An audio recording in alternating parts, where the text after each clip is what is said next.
Fluid mechanics में आजा बच्चा, फ्लूइड पहले बोलते हैं किसको? Anything which can flow. Solid तो फ्लो करते नहीं बेटा, तो सॉलिड फ्लूइड कैटेगरी में आएंगे भी नहीं।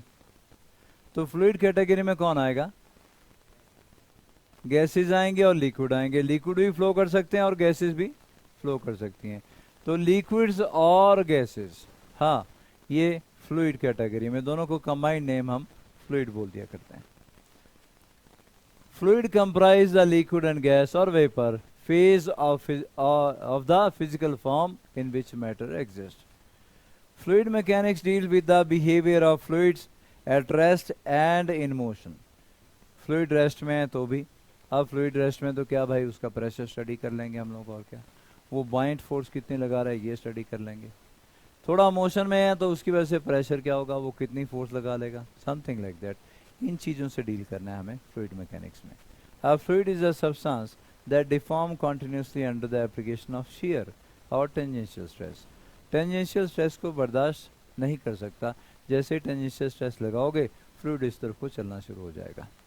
इसीलिए फ्लूइड्स में ये bulk modulus of velocity, volume में चेंज को रेजिस्ट करता है वो, है ना।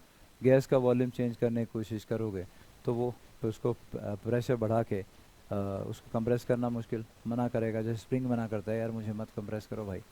वैसे लिक्विड भी अगर आप उसका वॉल्यूम कम करना चाहोगे तो बोलेगा मेरा वॉल्यूम कम मत करो भाई, है ना। लिक्विड उसका वॉल्यूम कम करना मुश्किल होता है, ऑलमोस्ट इम्पॉसिबल होता है बोल सकते हो, ठीक है। तो भाई हम लोग फ्लूइड मैकेनिक्स में, और सबसे पहले हम क्या करने लगे हैं, प्रेशर बेटा। क्या कर रहे हैं जी, प्रेशर के बारे में, प्रेशर एक्सर्टेड बाय लिक्विड। लो भाई, पहले प्रेशर पे जाना है तो डेंसिटी की बात करने लगा हूँ, क्योंकि प्रेशर डेंसिटी के ऊपर डिपेंड करता है। कई बार आपको ऐसा क्वेश्चन दिया जाता है कि जी हमारे पास दो लिक्विड हैं, दोनों का मिक्सचर कर दिया हमने और वेसल में डाल दिया, अब बताओ बॉटम पे उसका प्रेशर क्या होगा। अब जब तक आप मिक्सचर की डेंसिटी नहीं फाइंड आउट करते हो तब तक आपको उसका प्रेशर पता नहीं चलेगा। तो हम पहले डेंसिटी जान लेते हैं, फिर एवरेज डेंसिटी मिक्सचर की कैसे फाइंड आउट की जाती है वो जान लेते हैं। ये रहा भाई, डेंसिटी क्या होती है बेटा, मास पर यूनिट वॉल्यूम। तो डेंसिटी होती है जी मास पर यूनिट वॉल्यूम, ये। और इसका ऐसा ही यूनिट क्या आएगा, केजी पर मीटर क्यूब, है ना बेटा, केजी पर meter cube. Dimension formula m divide by l cube, ml-3, है ना। तो डायमेंशन फॉर्मूला हमारे पास आएगा ml-3 के बराबर। डेंसिटी ऑफ वाटर, याद रखिएगा पानी के बारे में सारा डाटा आपसे एक्सपेक्ट किया जाता है कि आपको पता हो। क्या होती है बेटा डेंसिटी ऑफ वाटर, 1 ग्राम पर सेंटीमीटर क्यूब या फिर 1000 kg पर मीटर क्यूब। जब हम दुनिया में आते हैं और जब तक दुनिया में रहते हैं, पानी के बिना हमारा गुजारा नहीं है। इसलिए पानी के बारे में सारा डाटा आपसे एक्सपेक्ट किया जाता है कि आपको पता हो। फिर चाहे वो डेंसिटी है, चाहे बॉइलिंग पॉइंट है, चाहे फ्रीजिंग पॉइंट है, स्पेसिफिक हीट है या कोई और डाटा है, पानी के बारे में उसकी मर्जी होती है वो तुम्हें बताए ना बताए। बता दिया तो बढ़िया, नहीं तो तुम्हें अपने आप यूज करना होगा। अब आते हैं density of mixture of liquid बेटा। हमने 2 या 3 लिक्विड का मिक्सचर बना दिया, सबकी डेंसिटी पता थी हमें, या मास और डेंसिटी पता थी ऐसा बोलो, है ना। अब हमसे बोलता है यार एवरेज डेंसिटी निकालो, क्या होगी। तो देखो 2 तरीके हो सकते हैं, when density and volume are given, मतलब पहले की डेंसिटी, लिक्विड की डेंसिटी पता है और उसका वॉल्यूम भी पता है। आप जानते हो डेंसिटी क्या होती है, मास पर इंटू वॉल्यूम। तो ρ1 V1 क्या हो गया, m1, मास निकालना डेंसिटी इंटू वॉल्यूम होगा ना बेटा। तो अगर लिक्विड जिनको मिक्स किया उनकी डेंसिटी और वॉल्यूम आपको पता है तो क्या करोगे, अरे भाई मिक्सचर की डेंसिटी क्या आएगी, total mass divide by total volume. Volume तो सबका नोन है, मास नहीं था पता, कोई बात नहीं, m1 क्या हो जाएगा, ρ1 V1, m2 क्या हो जाएगा, ρ2 V2, ये तो नोन है ना भाई। तो लिख दो ρ1 V1 plus ρ2 V2 plus so on, ρn Vn divide by V1 plus V2 plus so on, Vn के बराबर। ये आपकी डेंसिटी आ गई मिक्सचर की।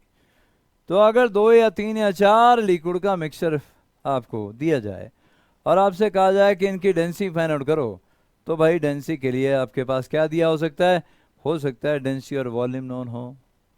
ये भी हो सकता है कि मास और डेंसिटी नोन हो, वॉल्यूम गिवन ही ना हो।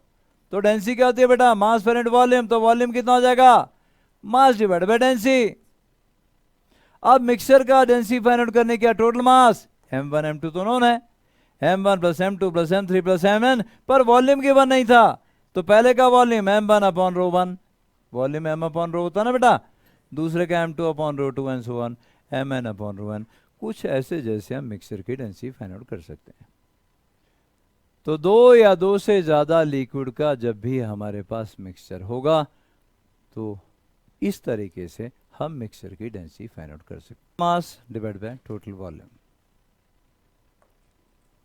आगे चलते हैं, ये कुछ भी नोट नहीं आपने करना है, बस आपको आइडिया दे रहा हूँ। एयर की डेंसिटी 1 एटमॉस्फेयर में अप्रॉक्सीमेटली 1.2 है ना, लेकिन कार्बन डाइऑक्साइड वगैरह भी रहती है यहाँ पे, तो कई बुक्स में आपको ये 1.29 लिखा हुआ मिलेगा। 1.29 क्या, केजी पर मीटर क्यूब, राइट। और एथेनॉल 0.81 इंटू 10⁻³ केजी पर मीटर क्यूब। ये सब आपको, ये ब्लड की डेंसिटी 1.06 इंटू 10⁻³, पानी की 1 इंटू 10⁻³ 1000 केजी पर मीटर क्यूब। तो पानी के आसपास ये ब्लड की, इसकी भी उसके आसपास है, ये वाटर आ गया। इसकी आइस की थोड़ी कम होती है, आइस थोड़ा डेंसिटी में कम हो जाता है, क्यों, क्योंकि जब पानी का आइस बनता है तो टेट्राहेड्रल बॉन्ड जो बनता है उसकी वजह से एक्सपेंशन होती है, वॉल्यूम बढ़ जाता है। शिमला में आपको पता है कि सर्दियों के टाइम में पाइपें फटती हैं, तो अगर स्टील की पाइप तक को फाड़ देता है, सोचो कितना ज़्यादा स्ट्रेस रहा होगा। पानी जब फ्रीज होता है तो उसका वॉल्यूम बढ़ता है, इतना बढ़ता है कि स्टील की पाइप तक को फाड़ देता है। जब बर्फ़ पड़ती है ना शिमला में, तो पाइपें फटी होती है बेटा, और स्टील की काफ़ी थिक पाइप होती है, तो आप सोच सकते हो कितना ज़्यादा स्ट्रेस रहा होगा पानी से बर्फ़ बनने के बीच का, क्योंकि उसकी डेंसिटी कम हो जाती है, वॉल्यूम बढ़ जाता है इस वजह से। और देखिए मैक्सिमम कहाँ पहुँचे जी, प्लेटिनम की मैक्सिमम डेंसिटी हमारे पास है 21.4 इंटू 10⁻³ केजी पर मीटर क्यूब, अगर हम पीरियोडिक टेबल के एलिमेंट की बात करें। बाकी इससे बाहर चले जाएं तो न्यूट्रॉन स्टार की सबसे ज़्यादा डेंसिटी है 10⁻18 केजी पर मीटर क्यूब। खैर ये सिर्फ आइडिया देने के लिए था।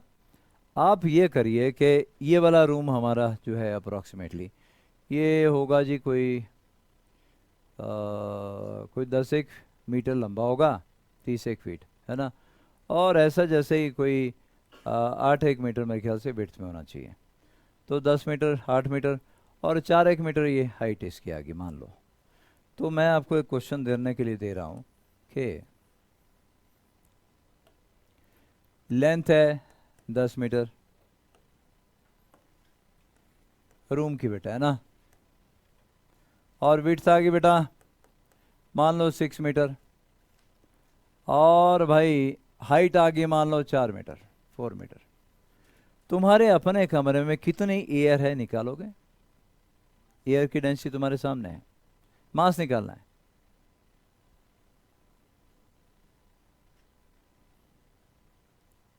मास निकालना है बेटा। वॉल्यूम कितना आ गया? 240 मीटर क्यूब है ना। मास क्या आता है जी? Density into volume. डेंसिटी 1.29 भी अगर लें, या इसके हिसाब से उसने दिया 1.2 ही लेते हैं चलो, तो 1.2 इंटू 240 बेटा कितना हो गया?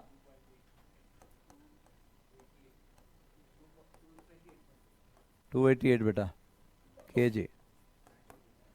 300 किलो के आसपास, 300 किलो के आसपास की एयर इस कमरे में है। और ये एयर अगर डिसाइड कर ले कि भाई किसी एक के सिर पे बैठना है तो बंदा गया, खत्म है, फैली हुई है सारे में।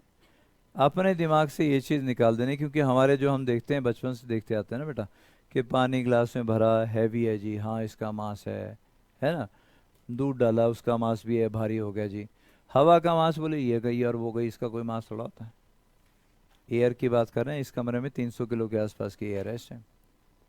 मतलब ये कि तुम्हारे सर से ऊपर जैसे जैसे बढ़ते जाओगे मास बढ़ता जाएगा। हमारा एटमॉस्फेयर यहाँ से लेके अप्रॉक्सीमेटली 400 किलोमीटर तक एक्सटेंड करता है, लेकिन डेंसिटी कम होती जाती है। कहाँ तक बेटा? 400 किलोमीटर तक एक्सटेंड करता है हमारा एटमॉस्फेयर। डेंसिटी लेकिन वेरिंग है, वो कम होती रहती है। अरे इतने तक अगर है तो उस सारे का मास तुम्हारे ही सर पे तो है। पर लिक्विड की एक बात है कि जब वो प्रेशर लगाएगा तो वॉल्यूम चेंज करने के लिए लगाएगा। यहाँ से भी लगाएगा, यहाँ से भी लगाएगा, यहाँ से भी लगाएगा। ऐसा नहीं है कि सिर पे बैठ गया जी यहाँ खोपड़ी पे प्रेशर लगा रहा है, बोले तेरे को तो फाड़ के जाऊंगा आज खोपड़ी तो वो चारों तरफ से एक्ट कर रहा है। जैसे पानी के अंदर आप कोई पौड़ी डालोगे ना, तो पानी ऐसा नहीं होता कि ऊपर से लगाएगा फोर्स, बोले यहाँ से लगाऊंगा फोर्स, कोई देख के नहीं, चारों तरफ से फोर्स लगा रहा होता है। वो वॉल्यूम चेंज करने के लिए हाइड्रोस्टैटिक स्ट्रेस लास्ट चैप्टर में हमने किया, वॉल्यूमेट्रिक स्ट्रेस चारों तरफ से एक्ट करता है। तुम्हारे ऊपर भी पूरा एटमॉस्फेयर तुम्हें चारों तरफ से दबा रहा है, और हमें पता नहीं क्यों नहीं चलता, क्योंकि जिस दिन दुनिया में आते हैं उस दिन से शुरू होता है काम। जैसी दुनिया में आए एटमॉस्फेयर प्रेशर नहीं, क्योंकि अगर ये एटमॉस्फेयर ऊपर तक है तो बेटा इसका वेट तुम्हारे सर पे, और कहाँ जाना है इसने, चारों तरफ से एक्ट कर रहा है। हम फ्लूइड के अंदर हैं, ये चारों तरफ से दबाने की कोशिश करता है। लेकिन हमें आदत पड़ चुकी है, जिस दिन हम दुनिया में आए थे तब भी एटमॉस्फेयर प्रेशर था, आज भी है, आगे भी रहेगा। हमें जिस चीज़ की आदत पड़ जाए, है ना, उस चीज़ के लिए आदमी बेशर्म हो जाता है, फ़र्क नहीं पड़ता। मैं आप लोगों को बताऊं कि आपके ऊपर इस टाइम जो फोर्स सेट कर रही है एटमॉस्फेयर प्रेशर की वजह से, अप्रॉक्सीमेटली 15,000 kg वेट के आसपास है, 15,000 kg वेट। और यहाँ बंदे के सिर के ऊपर 50 किलो की सीमेंट की बोरी घोड़े से दोबारा नहीं उठना बोले मैं चला ऊपर वाले के पास मेरे को नहीं जीना इस दुनिया में, ये ठीक नहीं है काम। तो 50 किलो सहन नहीं हो रहा है, 15,000 kg वेट हम सहन करके बैठे हुए, क्योंकि उसकी आदत राइट, क्योंकि एरिया हमारा जो है ना अब बड़ा है, इसके हिसाब से बात कर रहा हूँ, क्योंकि शुरू से अपने को इसको सहन करने की आदत पड़ चुकी है। खैर हम इसी प्रेशर की बात करने लगे हैं। ये अप्रॉक्सीमेटली कैलकुलेट किया, मैं आगे अगर बढ़ूँ तो आगे हमारे पास है जी रिलेटिव डेंसिटी और स्पेसिफिक ग्रेविटी। रिलेटिव डेंसिटी क्या होती है बेटा, density of substance divide by density of water at 4 degree Celsius density of substance divide by density of water at 4 degree Celsius बेटा।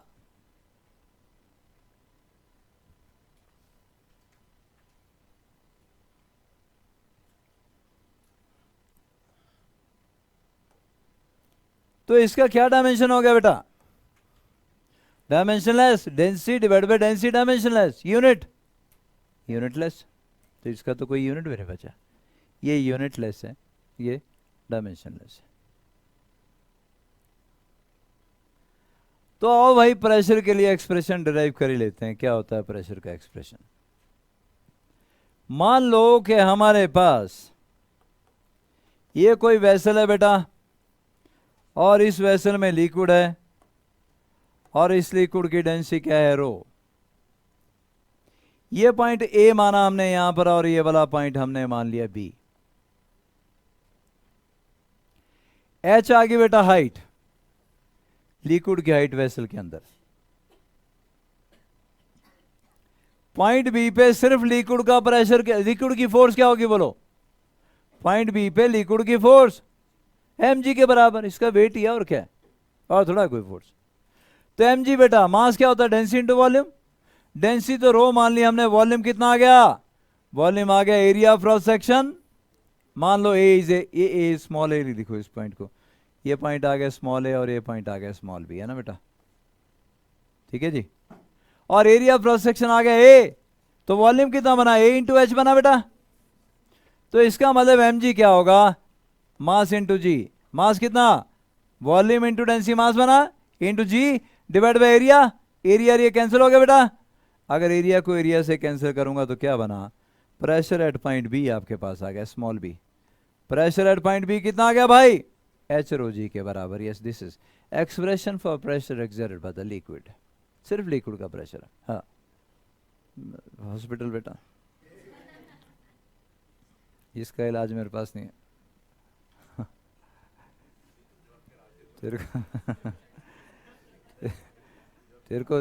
तेरे को सारी बीमारियां खतरनाक हैं, जितने जल्दी हो सके उतनी जल्दी इलाज करवा इनका। एक तरफ प्रेशर नहीं रुकता, हर कभी तैयार हो जाता है, दूसरा दिखता तेरे को नहीं है। हाँ प्रेशर एट पॉइंट बी बेटा, किसका, सिर्फ लिक्विड का प्रेशर, क्या, mg डिवाइड बाय एरिया ना बेटा, यही तो होता है। प्रेशर क्या होता है, force acting per unit area. Force कितनी है, mg के बराबर, एरिया हमने कैपिटल ए मान लिया, ठीक है जी। और ये जो पॉइंट बी है, ताकि पी ए पी बी में अलग रखूं, ये देखो मैं प्रेशर एट पॉइंट बी बोल रहा हूं बेटा, पी बी mg अपॉन ए।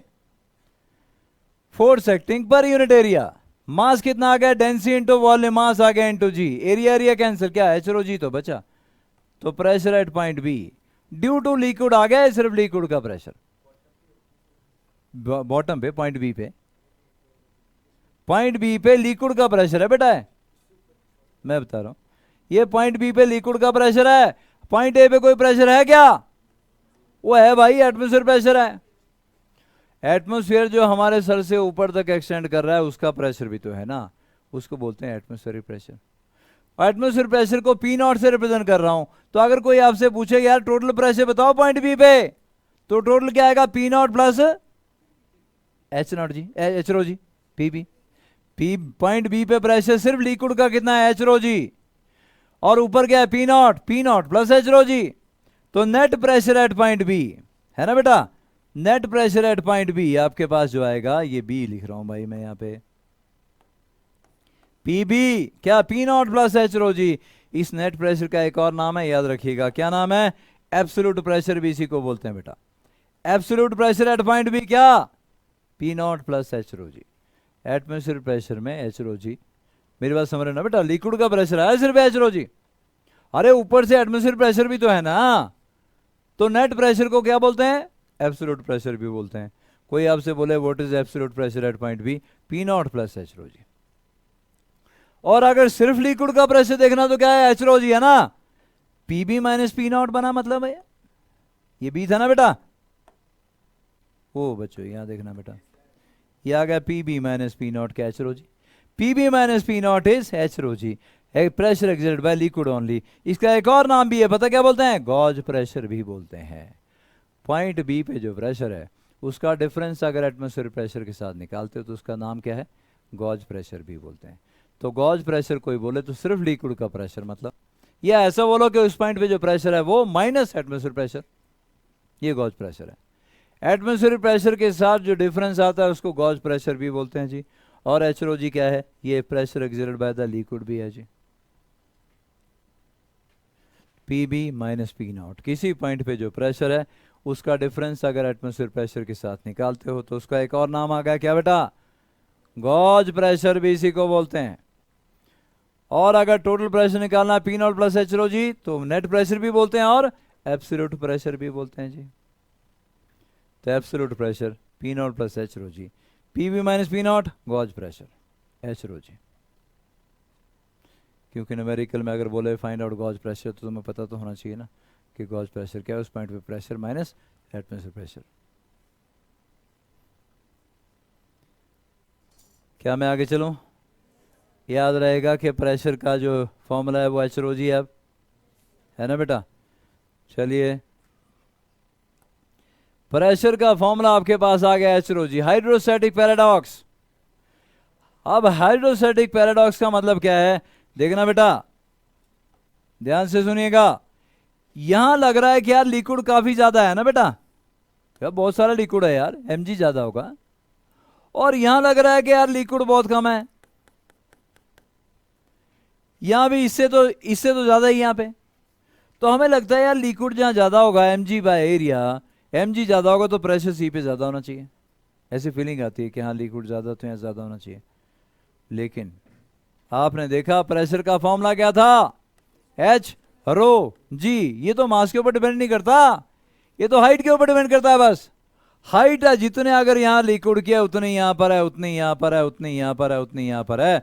तो pressure at point A equal to pressure at point B equal to pressure at point C equal to pressure at point D. एक ही बनाना, वो भी वैसा ही है, डिफरेंट शेप है लेकिन मतलब वही है उसका। तो आपने एक डायग्राम बनाना है, प्रेशर हर पॉइंट पे सेम होगा अगर लिक्विड सेम है तो। हाँ लिक्विड डिफरेंट होता तो बात अलग थी, फ्रीक्वेंसी अलग हो जाती है ना, क्योंकि हर जगह हाइट सेम है। अगर हाइट सेम होगी तो हर पॉइंट पे प्रेशर सेम होगा। ये बिल्कुल दिमाग से निकाल देना कि जहाँ वेट ज़्यादा होगा वहाँ प्रेशर ज़्यादा होगा, ना, pressure depend upon height only, H rho G. Hydrostatic paradox मतलब देखने में ऐसा लगता है यार जहाँ वेट ज़्यादा है शायद वहाँ प्रेशर ज़्यादा हो, लेकिन नहीं, ऐसा नहीं है ना। हाइट अगर सेम होगी तो फिर प्रेशर भी हर पॉइंट पे सेम होगा। लिख भी लें, क्या लिखें जी,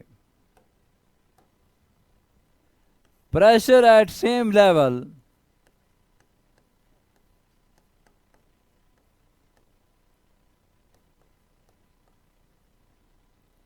इन liquid at rest, at rest लिखना भी जरूरी है बेटा। Pressure at same level in liquid at rest in the same liquid, liquid अलग नहीं होना चाहिए, इज ऑलवेज सेम।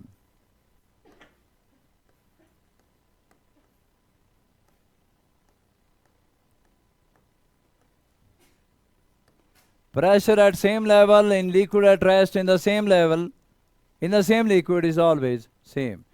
एक ही लेवल पे हमेशा प्रेशर सेम होगा, ये सारे पॉइंट एक ही लेवल पे हैं बेटा। और लिक्विड भी रेस्ट पे है, रेस्ट पे है, साथ में हाइट भी हर जगह सेम है, ठीक है। तो सेम लेवल पे सेम लिक्विड पे हमेशा प्रेशर सेम होगा। P A equal to P B equal to P C equal to P D, किसी और जगह बोलोगे वहाँ भी प्रेशर सेम रहेगा। P equal to H rho G, it depend upon height only।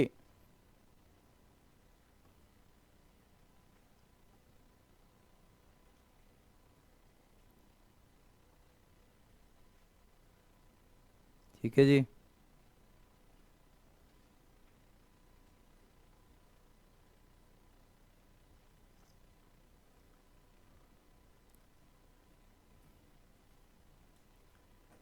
एक ही डायग्राम ड्रॉ करना, ये भी वैसा ही है, बस शेप अलग है। यहाँ लगता है कि यहाँ वेट ज़्यादा होगा, है ना, लिक्विड ज़्यादा तो यहाँ वेट ज़्यादा होना चाहिए और फिर प्रेशर ज़्यादा, ना, हर जगह ये जितना प्रेशर यहाँ होगा उतना ही यहाँ होगा, उतना ही यहाँ होगा, क्यों उतना ही यहाँ होगा, क्योंकि हर जगह हाइट सेम है। देख यार तू जहाँ तेरा दिल करता है, यहाँ देखना चाहता है, ये ई बोलेगा इसको, ए ले, खुश है आप बोलेगा बी और सी में देखो तो बताओ ये ले वो एफ बोल दिया है। सुनिए सुनिएगा सुनिए, सेम लेवल पे सेम लिक्विड पे सेम प्रेशर होगा, तो ये सारे सेम लेवल पे हैं। हाइट बेशक यहाँ पर है ना, सेम लेवल पे सेम लिक्विड पे हमेशा सेम प्रेशर होगा। आप कहीं भी चेक करोगे यहाँ सारे में सेम प्रेशर आएगा। Force acting per unit area will be same. ठीक हो गया बेटा पर ऐसा नहीं बोलना कि सेम लेवल पे यहाँ भी सेम होगा, नहीं, क्यों, यहाँ हवा है, अब यहाँ नहीं है लिक्विड, ये हवा है। तेरे जैसे बंदे को भरोसा कोई नहीं होता है ना बेटा, समझ गए ना, यहाँ लिक्विड है, यहाँ लिक्विड है, तो हाँ यहाँ सेम होगा, लेकिन यहाँ नहीं अब सेम होगा, क्योंकि यहाँ तो एटमॉस्फेयर प्रेशर है, हवा है। अगर आप यहाँ लोगे ना तो यहाँ जितना यहाँ होगा उतना ही यहाँ होगा, उतना ही यहाँ होगा। हाँ जी, है जी, कुछ चीजें, हाँ बेटा, बात नहीं बच्चे, बात नहीं, हाँ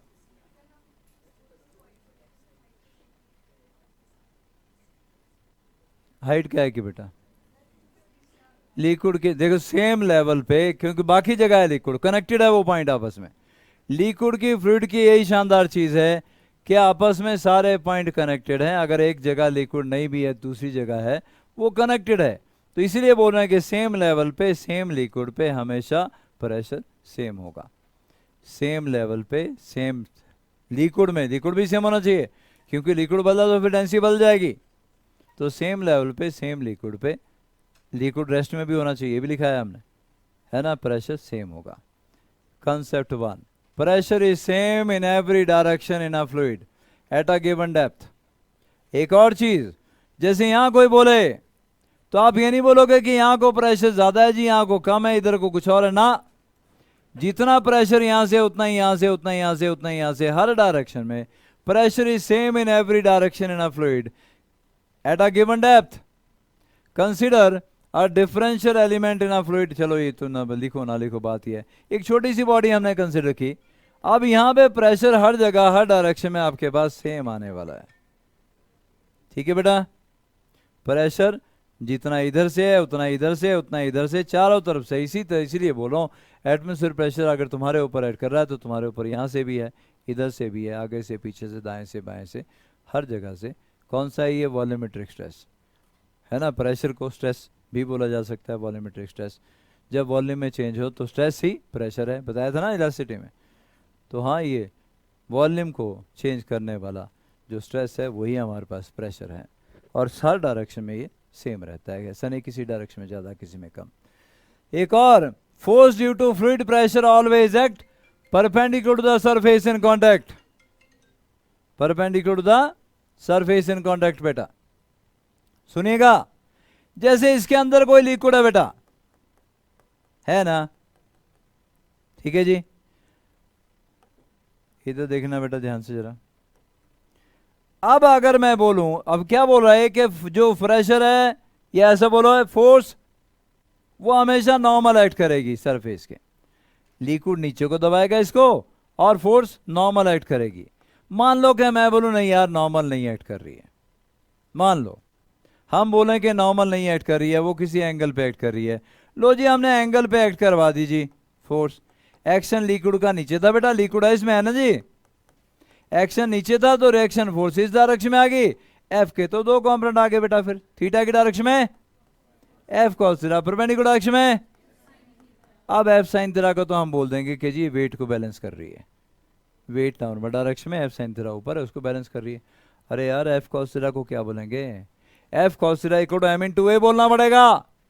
तो अंदर जो लिक्विड है वो इस डायरेक्शन में एक्सेलरेट होना शुरू हो जाएगा। पर ऐसा हुआ कभी कप में चाय डाली और दौड़ी एक डायरेक्शन में और दौड़ दौड़ के एक्सेलरेट होकर सारी चाय बाहर, बोले मैं तो टिकती कप के अंदर, इट नेवर हैपेंस। पानी डाल दिया वो रेस्ट में रहता है, रेस्ट में रहता है मतलब इस डायरेक्शन में लिक्विड एक्सेलरेट नहीं करता, मतलब एफ कॉस थीटा क्या है, जीरो। अरे भाई एफ तो जीरो नहीं है तो मतलब कॉस थीटा जीरो, मतलब थीटा 90। हाँ इसीलिए बोला कि force due to fluid pressure always act perpendicular to the surface. अगर कोई पूछे यहां फोर्स किधर को एक्ट करेगी तो इधर परपेंडिकुलर सरफेस, वेसल के सरफेस के परपेंडिकुलर डायरेक्शन में एक्ट करेगी हमेशा फोर्स। किसी एंगल पे अगर एक्ट करेगी तो फिर उसका कंपोनेंट बच जाएगा एक डायरेक्शन में, और कंपोनेंट बचेगा तो लिक्विड को एक्सेलरेट करना होगा। पर आज तक हमने किसी लिक्विड को ग्लास में एक्सेलरेट करते नहीं देखा, मतलब F cos theta zero, cos theta zero, theta 90 ही होगा, पक्का है। तो लिक्विड की वजह से जो सर्फ वेसल के ऊपर जो फोर्स एक्ट करती है, it is always at a right angle to the surface. In a fluid at rest, लिखवा दिया मैंने पहले, pressure is constant along a horizontal plane. In a fluid at rest, pressure is constant along a horizontal plane. तो horizontal plane में किसी भी point पे pressure same रहेगा, क्योंकि प्रेशर होता है एच रो जी। हाइट अगर सेम है तो horizontal plane में किसी भी पॉइंट पे चेक करोगे प्रेशर विल बी सेम। पहले भी लिखवा दिया था, दोबारा आ गया। In a fluid at rest, pressure is constant along horizontal plane. लेकिन फ्लूइड एट रेस्ट को अंडरलाइन कर लेना बेटा, एक्सेलरेटिंग फ्लूइड के लिए नहीं होगा ऐसा। इन अ फ्लूइड एट रेस्ट, तो आपके पास कोई वेसल में फ्लूइड है भाई, तो अगर आप उससे कोई बोले कि भाई यहां डिफरेंट पॉइंट है, ये हमारे पास डिफरेंट पॉइंट है, तो आप बताइए कि प्रेशर कहां ज्यादा होगा, तो आप बोलोगे जी हर जगह सेम होगा, P A equal to P B equal to P C equal to P D. ये तो पहले भी लिखवा दिया था जी, है ना। Hydrostatic force due to many liquid layers, ये अलग लेयर है लिक्विड की, मतलब ये डेंसिटी और मिक्सर नहीं है हमारे पास। एक की डेंसिटी ज़्यादा है सबसे नीचे होगा, दूसरी वाली डेंसिटी थोड़ी कम है उससे ऊपर होगा, मतलब ये मिक्स नहीं हुए, अलग अलग लिक्विड की लेयर है। H1 हाइट है रो1 जिसकी डेंसिटी है, H2 हाइट है रो2 जिसकी डेंसिटी है, और इसी तरीके से आगे तक। तो मैं क्या बोलूँगा जी कि यहाँ जैसे आके प्रेशर कितना हो जाएगा, मान लो वो P है, कितना आ गया जी, मान लो वो प्रेशर क्या है बेटा, P है, नीचे आके कितना H1 रो1 जी, प्लस दूसरे का H2 rho2 G, and so on HN और ON जी, यही आएगा ना जी। अगर प्रेशर आ गया और आपसे कहा जाए कि यहाँ पर छोटा सा एरिया है, बताओ इसके ऊपर फोर्स क्या होगी, फोर्स चारों तरफ से होगी, याद रखिएगा, क्योंकि हाइड्रोस्टैटिक स्ट्रेस चारों तरफ से फोर्स लगाता है, वॉल्यूम चेंज करने के लिए फोर्स लगाता है। तो फोर्स क्या, प्रेशर क्या होता है, force acting per unit area, तो force acting per unit area pressure के बराबर होता है। तो फोर्स अगर आपको निकालनी है तो प्रेशर इंटू एरिया के बराबर आएगी, मतलब H1 rho1 plus H2 rho2 plus so on HN rho n, है ना बेटा, और इंटू G इंटू A, ये फोर्स आ जाएगी, hydrostatic force due to many liquid layers. तो सारे लिक्विड लेयर का प्रेशर निकालो पहले, ये बेटा इस बॉडी का जिसके ऊपर फोर्स निकालनी है, सबसे नीचे है वो, और सबसे नीचे तो उसका एरिया हमने ए माना, तो वहां तक प्रेशर फाइंड आउट कर लीजिए, फिर बॉडी का जितना एरिया उससे मल्टीप्लाई कर दो, हाइड्रोस्टैटिक फोर्स आगे जो बॉडी के ऊपर ऐड करेगी, और क्या।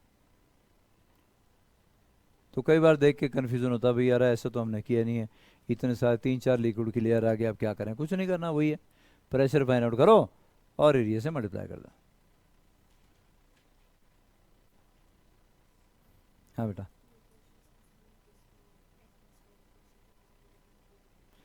यहां पर हम ये सिर्फ लिक्विड का प्रेशर बोल रहे हैं बेटा, hydrostatic force due to many liquid layer, सिर्फ लिक्विड का प्रेशर है, और जो एटमोस्फेयर प्रेशर है वो अलग है ऊपर, है ना बेटा, वो अलग है जी।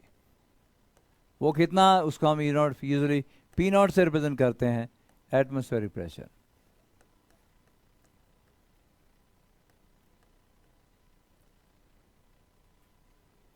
ये सिर्फ लिक्विड की लेयर की वजह से फोर्स है, अगर पूरी फोर्स निकालनी है तो पी नॉट ऐड करना होगा इसमें, P naught plus P into area. लो भाई एक प्रॉब्लम है आपके पास, a cubical vessel filled with a liquid of density rho is kept at rest. ये वेसल था, ये वाला देखो, ये वाला वेसल, और ये इंक्लाइन प्लेन के ऊपर रख दिया, ये एंगल थीटा बेटा। अब इंक्लाइन प्लेन के ऊपर रखा तो लिक्विड तो भाई ऐसे अपना इसके पैरेलल रहेगा, हॉरिजॉन्टल के पैरेलल ऐसे, मतलब यहाँ लेंथ ज़्यादा होगी, यहाँ लेंथ कम होगी, ये h1 हाइट आ गई, ये h2 हाइट आ गई, यहाँ पे हाइट नहीं, मतलब वर्टिकल हाइट नहीं है, तो हमें वर्टिकल हाइट देखनी होती है। अच्छा एक चीज़ और, वही यहाँ कंसेप्ट बताने लगा हूँ कि आपको वर्टिकल जी की डायरेक्शन वाली हाइट देखनी होती है, जी जिस डायरेक्शन में है ना, जी की डायरेक्शन वाली हाइट है ना, रो जी एच, ये आया था ना बेटा हमारा, उस टाइम वेसल हमने वर्टिकल रखा था, जी डाउनवर्ड डायरेक्शन में था, हाइट भी उसी डायरेक्शन में थी, ये ध्यान रखना है बस। अब अगर इंक्लाइन प्लेन के ऊपर तूने वेसल रख दिया तो भाई जी है इस डायरेक्शन में है ना, और इसी डायरेक्शन वाली हाइट आपको चाहिए होगी, मतलब ये y1 और ये y2। आपसे पूछा गया क्वेश्चन में, a cubical vessel filled with a liquid of density rho is kept at rest on an inclined plane of angle of inclination theta, find the pressure difference between A and B in terms of B। ये B है बेटा, A और B के बीच में pressure difference find out करना है, कोशिश करो। इसी डायग्राम को दोबारा यहां से शो किया गया है, इसको देख के भी आप इसकी हेल्प भी ले सकते हो।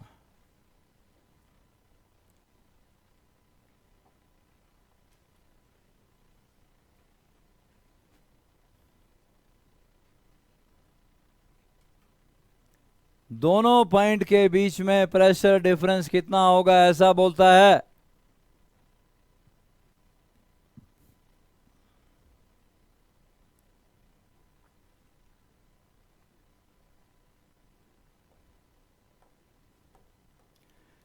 चलो बताओ भाई, ये पॉइंट है ना, ए पे प्रेशर क्या लिखूं, पी ए इक्वल बोलो भाई y1 रो इंटू जी, ये y1, ये पॉइंट बी है, बोलो पॉइंट बी पे प्रेशर क्या लिखूं, y2, ये y2 vertical height into rho into G, अगर टोटल प्रेशर फाइंड आउट करना है तो पी नॉट भी ऐड करेंगे, डिफरेंस पूछता है तो टोटल उसमें भी ऐड कर दो, माइनस ही होना है वैसे, बाद जब माइनस करेंगे तो गायब ही होना है इसने बेचारे ने। अब दोनों के बीच का प्रेशर डिफरेंस क्या आ गया, P B minus P A, क्योंकि पी बी बड़ा होगा, y2 बड़ा है बेटा, पी नॉट गया, y2 माइनस y1 इंटू बोलो रो इंटू जी, पर यार ये y2 था बेटा, ये देखो ये y1 था, तो y2 माइनस y1 क्या आ गया, ये वाला, ये, पर ये तो बेटा b साइन थीटा के बराबर नहीं हो गया, ये b था, ये b कॉस थीटा और ये b sine theta, y2 minus y1 b sine theta के बराबर आ गया, तो pb माइनस पी क्या आया, b sine theta into rho into G, आपका आंसर आ गया। हाँ जी, यही वैसे बेटा सेम, तेरे को क्या डिफरेंस लगा इसमें है, नीचे में क्या है, नहीं बेटा, ये एक्चुअली ये दो वर्टिकल लाइनें शो की ना हमने, इस वजह से तेरे को शेप अलग लग रही है। ये y2 है, ये y1 है ना। यहाँ हमने वो नहीं शो किया है। बाकी लिक्विड का लेवल हॉरिजॉन्टल रहेगा, यहाँ भी हॉरिजॉन्टल है और यहाँ भी हॉरिजॉन्टल है। देख एक्चुअली यहाँ भी अगर मैं शो करूँ ना कि वर्टिकल हाइट y2 है जी, ठीक है, और ये वर्टिकल हाइट y1 है, तो यहाँ भी तेरे को ऐसे लगेगा कि वो फैला हुआ है कि क्या है क्या नहीं। तो वही सेम वेसल है, सेम वेसल है, हमें वर्टिकल हाइट का डिफरेंस देखना है। और अगर डिफरेंस देखना है तो यहाँ प्रेशर आपके पास आएगा P0 प्लस y2 रो जी, यहाँ आएगा P0 प्लस y1 रो जी। डिफरेंस ही आ गया।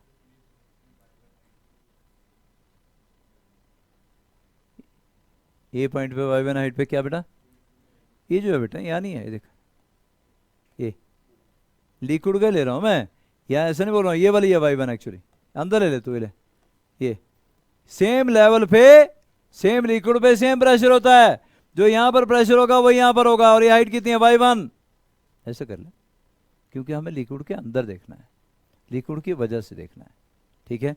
अगर ये y1 है तो ये भी y1 है। अगर तुझे इसमें कोई एतराज है तो इसको छोड़ दे, ले अब ले ले, अब ठीक है, जो प्रेशर यहाँ पे होगा वो यहाँ पे होगा, और ये कितना y1 है, ठीक है बेटा, ठीक है जी। ये वर्टिकल हाइट कितनी है y2, तो बी पे प्रेशर निकाल ले, ए पे प्रेशर निकाल ले, दोनों को माइनस कर, B sine theta into rho into G. क्या समझ में आया बेटा? पास्कल्स लॉ आ गया बेटा अब हमारे पास। क्या है जी? Pascal's law.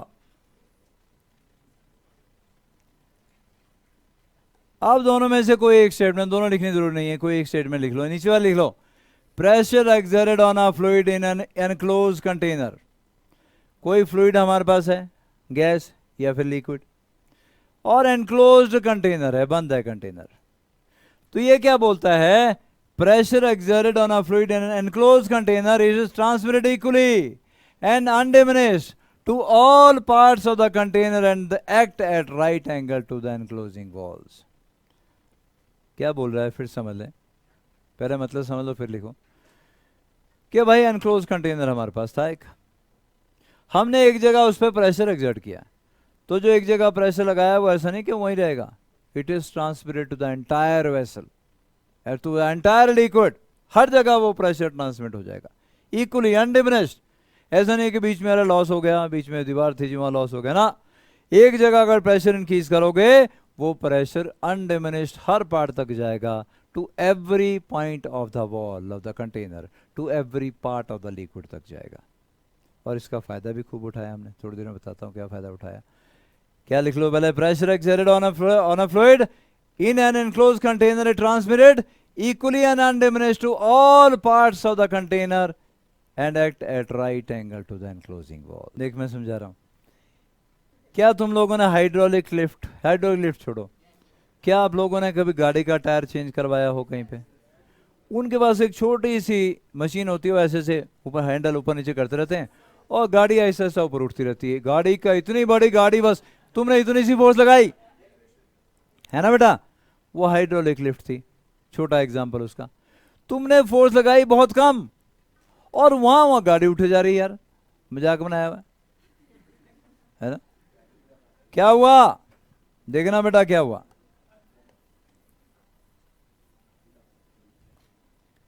देखो भाई देखो क्या हुआ। आपने फोर्स लगाई यहां पर, F1 फोर्स लगाई, कितनी? F1। और इसका एरिया ऑफ क्रॉस सेक्शन क्या है ये वाला, कितना? A1।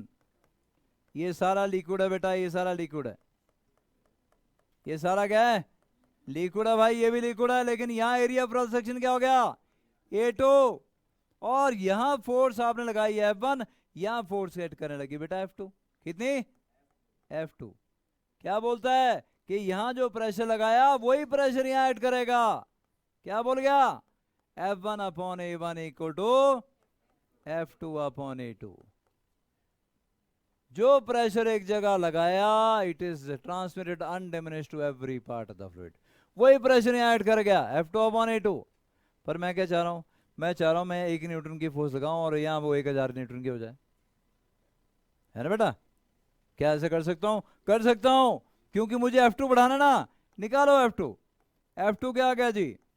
F1 into A2 upon A1। अब F1 आपको रखना है कितना, 1 न्यूटन। रखो कोई बात नहीं, क्योंकि वो फोर्स तुमने लगानी है, तुमने दबाना है यहाँ से।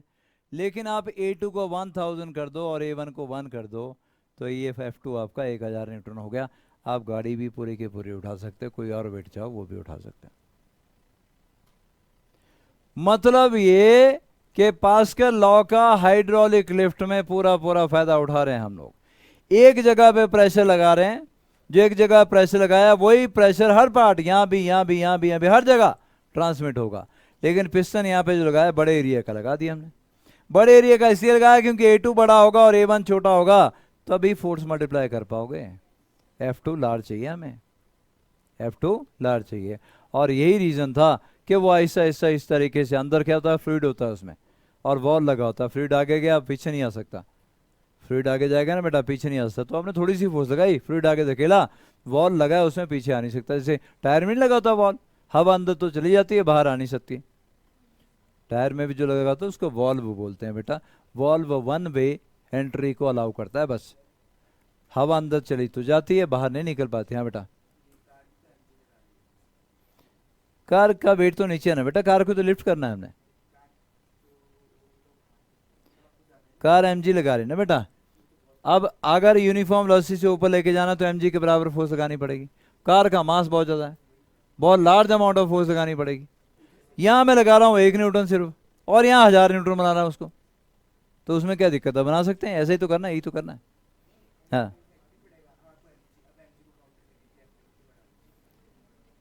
mg डाउनवर्ड डायरेक्शन बेटा। अगर इसको यूनिफॉर्म वेलोसिटी से ऊपर लेना तो mg के बराबर फोर्स तो लगानी पड़ेगी ना। F2 कम से कम mg के बराबर तो होगी ना, यही तो बोल रहे हैं हम लोग। F2 लार्ज होनी चाहिए ना। F2 लार्ज करनी है तो क्या करोगे, A2 को बढ़ा दो, A1 को कम कर दो। एरिया इसको बढ़ा दो, इसको कम कर दो, F2 लार्ज हो जाएगा। हाइड्रोलिक लिफ्ट, पास्कल लॉ का हमने अच्छे से यूज किया। सिर्फ यही यूज नहीं किया, हाइड्रोलिक ब्रेक भी तो सुना होगा तुमने। तुम्हारी सबकी कार में, गाड़ियों में हाइड्रोलिक ब्रेक्स होती हैं, और अगर हाइड्रोलिक ब्रेक ना होती तो तुम ब्रेक के ऊपर खड़े भी होते, गाड़ी नहीं रुकनी थी। अब हाइड्रोलिक होने की वजह से थोड़ा सा इशारा से देते हो, तुम थोड़ा सा दबाते हो और गाड़ी तुम्हारी रुक जाती है। क्यों, एक जगह प्रेशर लगाया, it is transmitted equally to all part of fluid. चारों टायरों में है फ्लूइड, वो चारों टायरों को ट्रांसमिट हो गया, चारों टायरों पे इक्वली वो प्रेशर ट्रांसमिट हो गया। वहाँ जाके कैसे काम करता है वो बताने लगा हूँ। पहले ये हो गया बेटा, इतना हो गया। थांटे ने मैं तेरे को समझा दिया, बोले हो गया है। ये दोनों एक दूसरे को समझाते रहते हैं बेचारे। Hydraulic brake. अब हाइड्रोलिक ब्रेक में क्या है, देखो बेटा ध्यान समझना, ध्यान से समझिएगा। ये बनाने की जरूरत नहीं है, वो PDF आ जाएगी तुम्हें। ये आपने क्यों नहीं तो तुमसे जूता भी नहीं बनना घंटे भर में। ब्रेक दबाई बेटा, ब्रेक दबाई और यहां से लीवर ने इसको आगे दबाया, और यहां क्या है, फ्लूइड है, लिक्विड है। क्या है यहां पे, लिक्विड। तो लिक्विड दबा, और लिक्विड जब दबा तो आगे यहां से गया कहां, चारों टायर में गया बेटा। ये एक टायर बनाया हुआ यहां पे, ये चारों में जाएगा। जो प्रेशर आपने यहां पे लगाया F1 अपॉन A1, वो चारों टायर में जाके प्रेशर ट्रांसमिट होगा। अब यहां क्या हुआ, जब एक टायर में क्या हो रहा है, देखो मैं दिखाऊं। इस टायर में क्या हो रहा है, यहाँ पिस्टन का एरिया बड़ा है बेटा। ये क्या है, ये उससे बड़ा होगा, तो डायग्राम गलत है थोड़ा सा। ये एरिया बड़ा होगा, और अब क्या हुआ, प्रेशर यहां भी ऐड किया, प्रेशर यहां भी ऐड किया। बहुत ध्यान समझिएगा। क्या यहां से लिक्विड आ गया बेटा, चला गया आगे, और यहां से इधर को धकेला, इधर को धकेला। किसको धकेला, ये जो ग्रीन वाला है क्या है, ब्रेक शू। क्या है बेटा, ब्रेक शू है हमारे पास है। और बाहर वाला क्या है, ब्रेक ड्रम या व्हील जो घूम रहा होता ना, व्हील जो घूम रहा है। अरे इसको रोकना है भाई, रोकना है तो कैसे, फ्रिक्शन की वजह से रुकता ना, तो ब्रेक शू जाके चिपक जाता है उसके साथ। कैसे, ये आपके पास ब्रेक शू, और ये जब ऑयल बाहर की तरफ धकेलेगा ना तो कैसे खुलेगा, ऐसे बाहर खुलेगा। और जब ऐसे बाहर खुलेगा तो रोटेटिंग ड्रम के साथ चिपक जाएगा जाके, फ्रिक्शन की वजह से उसको रोक देगा। पर ये एक टायर में नहीं हुआ, चारों टायर में हो रहा है। एक जगह तुमने प्रेशर लगाया, चारों टायर में ट्रांसमिट हो गया, गाड़ी रोकने में तुम्हारी हेल्प कर रहा है। अब गाड़ी तो रुक गई हाइड्रोलिक ब्रेक से, ठीक है, क्योंकि उसका मास कम था। तुम अंदर बैठे हो, गाड़ी का मास है कम था, मोमेंटम कम था, इसलिए वो शायद सफिशिएंट है। ये भी ध्यान देना कि अगर खड़ी गाड़ी होगी ना, मतलब स्टार्ट नहीं करोगे, तो उसको रोकना मुश्किल होता है। कभी जो चलाने वाले लोग हैं वो ट्राई करें ना, कि अगर आप मतलब ऐसे नीचे की तरफ गाड़ी और तुमने स्विच ऑफ कर दिया, फिर उसको रोकना मुश्किल है, क्योंकि उसके इसमें आपको जो हाइड्रोलिक उसका काम का सिस्टम जो है काम करना बंद कर देता है। तो आप फोर्स तो लगा रहे हो, लेकिन जो हेल्प इंजन स्टार्ट के बाद मिलनी थी वो आपको नहीं मिल रही है। वो हेल्प कैसी होती है मैं आपको बताऊं। जैसे ट्रक है, बस है, अरे ट्रक के अंदर तो भाई 12 टन का लोड अलग से भरा हुआ है, अपना वेट और ज़्यादा है, वेलोसिटी है, इतना मोमेंटम है कि अगर तुम सोचो कि हाँ उसको हाइड्रोलिक ब्रेक से रोक लेंगे ड्राइवर अपना फोर्स लगा के, तो वो मुश्किल है। ड्राइवर कंडक्टर दोनों ब्रेक के ऊपर बैठ भी जाएंगे तभी नहीं रुकना। तो मुझे बताओ वहाँ क्या सिस्टम होता है फिर हाइड्रोलिक के साथ? हाइड्रोलिक के साथ प्रेशर ब्रेक। वो आपने देखा होगा, प्रेशर टैंक सारी बसों में होते हैं, लिखा होता है एयर प्रेशर। तो ये बस होगा, ट्रक होगा, उन सब में पहले प्रेशर बिल्डअप किया जाता है। जैसे ही आप ब्रेक पे पाँव रखते हो, इशारा देते हो, प्रेशर टैंक से हवा आती है, वो दबाती है आपकी ब्रेक को, आपकी हेल्प वो कर रही होती है। तो इसलिए ट्रक या बस वाले जो है ना, वो सबसे पहले अपना प्रेशर चेक करते हैं कि प्रेशर नॉर्मल है कि नहीं है, मतलब ब्रेक लगाने वाला प्रेशर है या नहीं है। कई बार पाइप में लीकेज है, ड्रम में लीकेज है, प्रेशर नहीं है, तो बंदा गया, ख़त्म है, ब्रेक नहीं लगेगी उसके फिर, क्योंकि वही उसकी ब्रेक लगा रहा है। वो तो इशारा दे रहा है बस, पाँव दबा रहा है थोड़ा सा, उसके पाँव दबाने से थोड़ा इतना बड़ी मोमेंटम जो रुक जाना है। तो वो तो सिर्फ इशारा दे रहा है और वहाँ से प्रेशर आके बाकी हाइड्रोलिक को दबाने की कोशिश कर रहा है, वो उसको रोक रहा है। ठीक है बेटा। ट्रेन में चले जाओ, ट्रेन का मास ट्रक से और बस से भी कहीं ज़्यादा है, उसको रोकना और मुश्किल। तो वहाँ मल्टीपल ब्रेक सिस्टम यूज़ करते हैं, वहाँ इलेक्ट्रोमैग्नेटिक ब्रेकिंग भी होती है। ये तो होती है, इलेक्ट्रोमैग्नेटिक ब्रेक्स भी होती हैं, जो कि अगले साल आपको समझ में आएगा कि होती क्या है। इतना आ गया बेटा, ये बना बाद में लेना, मैं भेज दूंगा। ये वही आगे बता दिया मैंने, area A1 F1 upon A1 equal F2 upon A2। तो F2 आ जाएगा F1 into A2 upon A1। हमें F2 बड़ा चाहिए तो A2 बढ़ा दो, A1 छोटा, A2 बढ़ा दिया, A1 छोटा कर दो, F2 बढ़ जाएगा। ये ऑलरेडी कर चुके हैं जी हम लोग, हाइड्रोलिक लिफ्ट पास्कल लॉ की एप्लीकेशन है ना बेटा? जी हाँ, ये कर चुके हैं जी हम लोग। Average pressure on side wall, ये आपके पास कोई वेसल है और साइड वाली दीवार के ऊपर तुमसे पूछा, बताओ एवरेज प्रेशर क्या होगा और एवरेज फोर्स क्या होगी। ऐसी जैसी वेसल छोड़ो, अरे भाई हम लोग जितने भी हमारे डैम बने हुए हैं, कहीं आपने देखे होंगे, चेक डैम देखे हैं कहीं पे, तो उसमें आगे बेटा दीवार लगाई होती है और दीवार पे पीछे से पानी कई किलोमीटर तक पीछे रुका होता है और वो पानी आगे फोर्स लगा रहा होता है। तो अगर कोई आपसे पूछे यार चेक डैम हाउस बनाया हमने और उसमें जो पानी की हाइट इतनी है और अच्छी खासी हाइट होती है, तो बताओ एवरेज प्रेशर उस दीवार पे कितना है और एवरेज फोर्स उस दीवार पे कितनी है। तो वो आपको कैसे करना है, क्योंकि प्रेशर आ गया हमारे पास एच रो जी है ना बेटा, pressure directly proportional to single power of H, और जब भी लीनियर वेरिएशन हो तो आप एवरेज निकाल सकते हो, अदरवाइज तो इंटीग्रेशन से आना था। पर लीनियर वेरिएशन है, यहां प्रेशर क्या आ गया लिक्विड का 0, लिक्विड का प्रेशर की बात कर रहा हूं, एटमोस्फेयर नहीं बोल रहा हूं। लिक्विड का प्रेशर क्या आ गया 0 और यहां लिक्विड का प्रेशर कितना आ गया एच रो जी। तो एवरेज प्रेशर निकालूंगा तो क्या बनूंगा 0 plus H rho G divide by 2, 0 plus H rho G divide by 2, average pressure आ गया H rho G divide by 2। अब बोलेगा बताओ इसके ऊपर फोर्स कितनी है, प्रेशर इंटू एरिया, एरिया कितना आएगा H into B, H into B से मल्टीप्लाई कर दो, P average into area H into B, क्या आ गया half rho G H square B. This is force exerted on the side wall. Average pressure on side wall आ गया और फिर आगे force on side wall of a vessel, या फिर डैम की बात करेगा तो डैम की वॉल के ऊपर फोर्स आ गई। तो एवरेज प्रेशर आ गया 0 plus H rho G divide by 2 और फोर्स आ गई average pressure into area, area था एच इंटू बी के बराबर। काफी आसान है।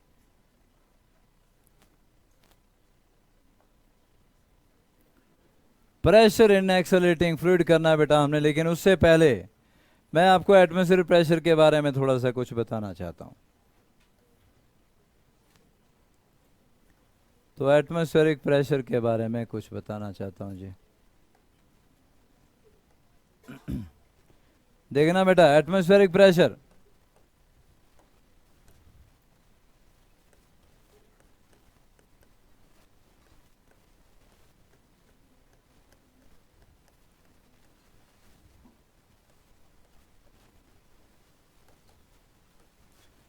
देखो भाई, टॉर्सली का नाम शायद आपने सुना हो, सुना क्या? कहाँ सुना बेटा टॉर्सली? TOR टॉर्सली, CELLI, नहीं सुना? टॉर्सलीज एक्सपेरिमेंट, क्या किया उसने एक्सपेरिमेंट में? उसने एक्सपेरिमेंट में क्या किया बेटा, देखें, ये मरकरी का एक वेसल है जी। बच्चों बात नहीं, बिल्कुल नहीं,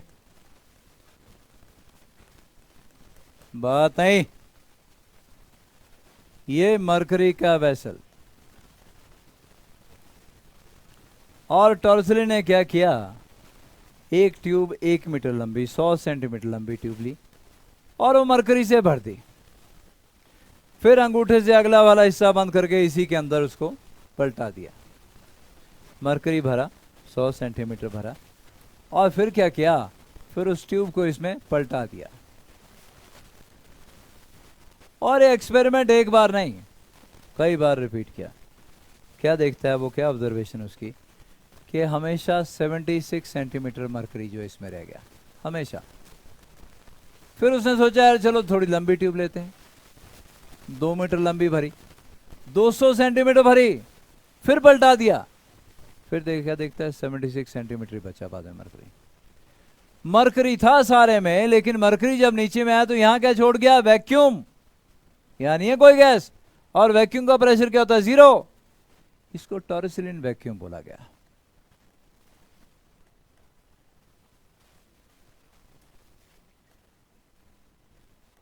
टॉर्सलिन वैक्यूम, और इसका प्रेशर क्या होगा, 0। ठीक, अब इसको उसने कैसे एक्सप्लेन किया, 76 सेंटीमीटर ही क्यों हमेशा है? Pressure at the same level in the same liquid is always same. बोलो भाई, लिखवाया ना बेटा अभी, कि pressure at the same level in the same liquid is always same. अगर ये पॉइंट ए बोलूं और ये पॉइंट बी बोलूं और ये पॉइंट सी बोलूं, तो pressure at point A must be equal to pressure at point B must be equal to pressure at point C. Pressure at the same level in the same liquid is always same. अब यहां भी देखो, यहां क्या होगा, atmosphere pressure होगा भाई, तो यहां भी एटमॉस्फेयर प्रेशर ही होना चाहिए और यहां भी एटमॉस्फेयर प्रेशर ही, तो है ही है। तो यहां क्या था, यहां था एटमॉस्फेयर प्रेशर P0, मतलब PB भी P0 के बराबर था, यही मतलब हुआ ना। पर यार PB तो कुछ और दिख रहा है मैं यहां पे, 0 प्लस एच रो जी, 0 प्लस एच रो जी, तो ये बोला 0 प्लस एच कितना, 0.76 मीटर, 76 सेंटीमीटर है तो मीटर में कितना हो गया, 0 point H rho, density of mercury बेटा 13.6 इंटू 10⁻³ ये याद रखना है, kg पर मीटर क्यूब बेटा। ये डेंसिटी ऑफ मरकरी कितनी, 13.6 इंटू 10⁻³ पानी की होती है 1000 सिर्फ, और मरकरी की 13.6 टाइम हैवियर होता है। मरकरी की 13.6 इंटू 10⁻³ याद रहेगा, 13.6 टाइम हैवियर होता है। एच रो इंटू जी बेटा 9.8, और जब इसको आप सॉल्व करते हो तो पॉइंट बी पे जो प्रेशर आया वही एटमॉस्फेयर प्रेशर था, और वो आएगा 1.013 इंटू 10⁵ न्यूटन पर मीटर स्क्वायर। पास्कल भी बोलते हैं, 1.013 इंटू 10⁵ पास है ना बेटा, तो इसका न्यूटन पर मीटर स्क्वायर को आप पास्कल भी बोलते हो। यह है एटमॉस्फेयर प्रेशर। हाँ, टॉर्सली ने कुछ ऐसे जैसे भाई इसको सॉल्व किया था। अब आपके दिमाग में एक चीज आनी चाहिए कि मरकरी का क्या ठेका लिया होता टॉर्सली ने, कि मरकरी डाल ढूंढ के लाओ फिर उससे निकलेगा, बाकी लिक्विड से नहीं निकलेगा किसी से, है जी? नहीं जी, मरकरी ठीक है, मरकरी 13.6 हैवियर है, हाइट कम आएगी, ठीक है। लेकिन उसके बाद मेरे ख्याल गैलीलियो ने शायद क्या किया था, उसने क्या के साथ रिपीट किया, पानी के साथ, पर पानी के साथ रिपीट करना तो हाइट आएगी 76 इंटू 13.6। क्यों? मरकरी 13.6 हैवियर है। पानी यूज करना तो 13.6 ज्यादा हाइट होगी, 10.34 मीटर होगी हाइट। 76 इंटू 13.6 निको, 76 इंटू या 0.76 इंटू 13.6।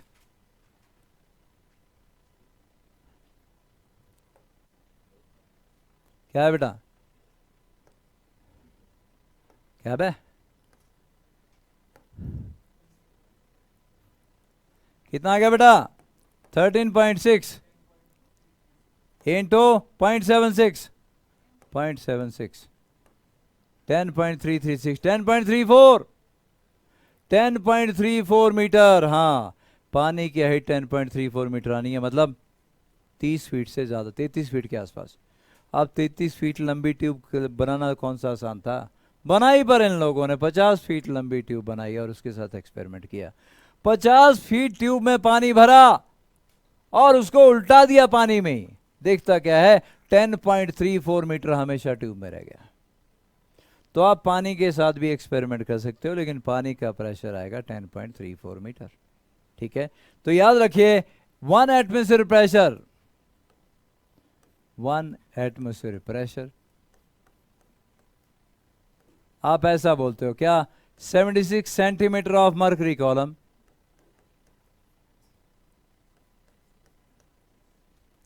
या फिर 0.76 मीटर ऑफ एचजी कॉलम,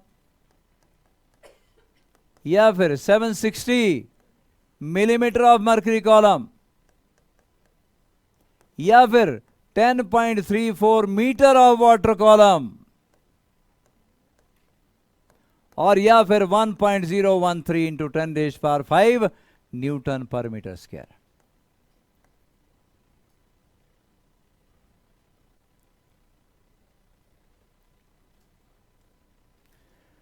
तो ये एटमॉस्फेयर का प्रेशर है।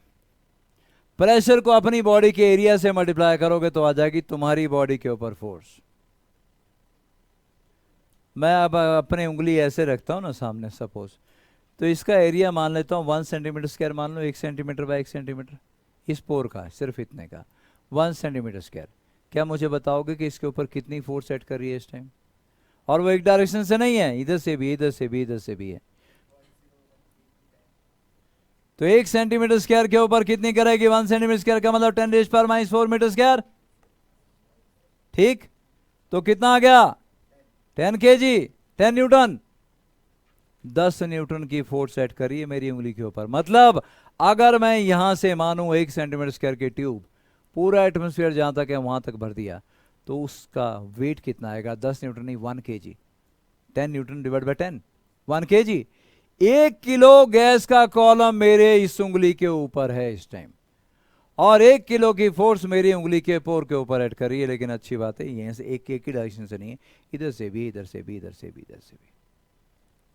तो आपके पास अगर एरिया अवेलेबल हो तो आप एटमॉस्फेयर की वजह से फोर्स निकाल सकते हो, एटमॉस्फेयर तुम्हारे ऊपर या उस पर्टिकुलर एरिया के ऊपर कितनी फोर्स लगा रहा है।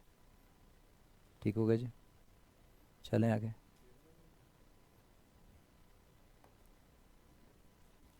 Pressure in accelerating fluid, pressure in accelerating fluid बेटा,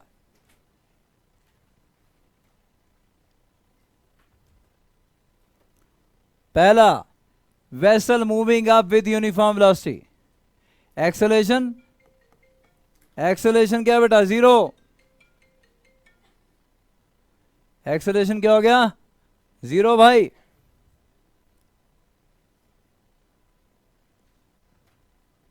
वेलोसिटी कांस्टेंट,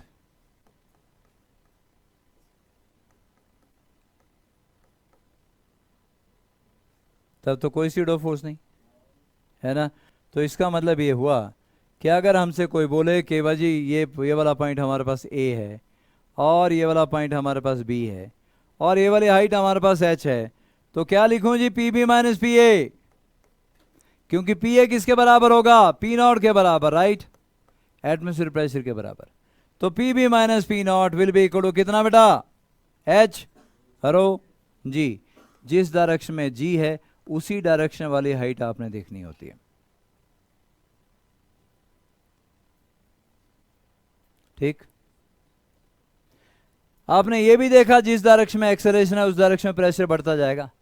यहां सिर्फ पी नॉट था, फिर पी नॉट प्लस समथिंग। जिस डायरेक्शन में एक्सेलरेशन है उस डायरेक्शन में प्रेशर बढ़ता जाएगा। ठीक। और देखें दूसरा case, vessel moving up with uniform acceleration A, आ गया हाइट h, ये वही पॉइंट ए और ये वही पॉइंट बी। इक्विवेलेंट बनाऊं तो क्या बनाऊंगा, एक्सेलरेटिंग वेसल के अंदर लिक्विड में स्यूडो फोर्स लगाऊंगा, नीचे स्यूडो एक्सेलरेशन। तो ना नेट डाउनवर्ड डायरेक्शन में एक्सेलरेशन क्या हो जाएगी बोलोगे, जी प्लस ए, जी प्लस ए। वेसल ऊपर एक्सेलरेट करेगा, स्यूडो एक्सेलरेशन डाउनवर्ड डायरेक्शन में जी प्लस ए। अब कोई बोले, और जैसे ही स्यूडो एक्सेलरेशन लगाते हो तो इनर्शियल फ्रेम में कन्वर्ट होता है वो, अब नहीं चल रहा है वो, अब रेस्ट में आ गया, क्योंकि तुम उसके अंदर जाके बैठ गए, तुम्हें पता नहीं चलेगा कि वो एक्सेलरेट कर रहा है, मूव कर रहा है, क्या कर रहा है। तो ये आ गया रेस्ट में, नेट एक्सेलरेशन आ गई। आप बोलोगे P B minus P A क्या लिखूं, अब P B minus P naught, क्योंकि पी ए जो है वो पी नॉट के बराबर है, एटमॉस्फेयर प्रेशर के बराबर है। बोलो क्या, एच रो, बोलो भाई G plus A, H rho into G plus A के बराबर आ गया जी हमारे पास P B minus P naught. तो अगर फ्लूइड एक्सेलरेट कर रहा है तो फिर आपको स्यूडो एक्सेलरेशन लगानी पड़ेगी, है ना। और एक्सेलरेशन जिधर को होगी ऑब्वियस सी बात है उधर को प्रेशर बढ़ता जाएगा। हाँ जी, ए पॉइंट पे बेटा एटमॉस्फेयर प्रेशर है, बस वही फर्क पड़ेगा।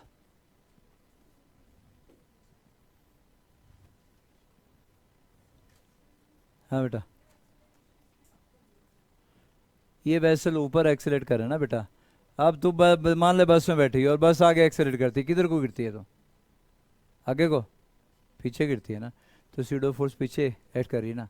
मास तेरा होता है एक्सेलरेशन फ्रेम ऑफ रेफरेंस की, एक्सेलरेशन फ्रेम ऑफ रेफरेंस की। तो ये वेसल अगर ऊपर एक्सेलरेट करेगा, वेसल के अंदर कौन बैठा है, तेरी जगह अब लिक्विड बैठा है, तो लिक्विड किधर को फोर्स एक्सपीरियंस करेगा, ऑपोजिट डायरेक्शन में। तो मैंने एक्सेलरेशन ऑपोजिट डायरेक्शन में लगा दी। तो अगर वेसल ऊपर एक्सेलरेट करेगा तो स्यूडो एक्सेलरेशन नीचे। ये कुछ वैसा ही है जैसे तुम बस में बैठते हो, बस वाला ड्राइवर आगे एक्सेलरेट करता है, तुम पीछे को गिरते हो, you always experience pseudo force in opposite direction, right.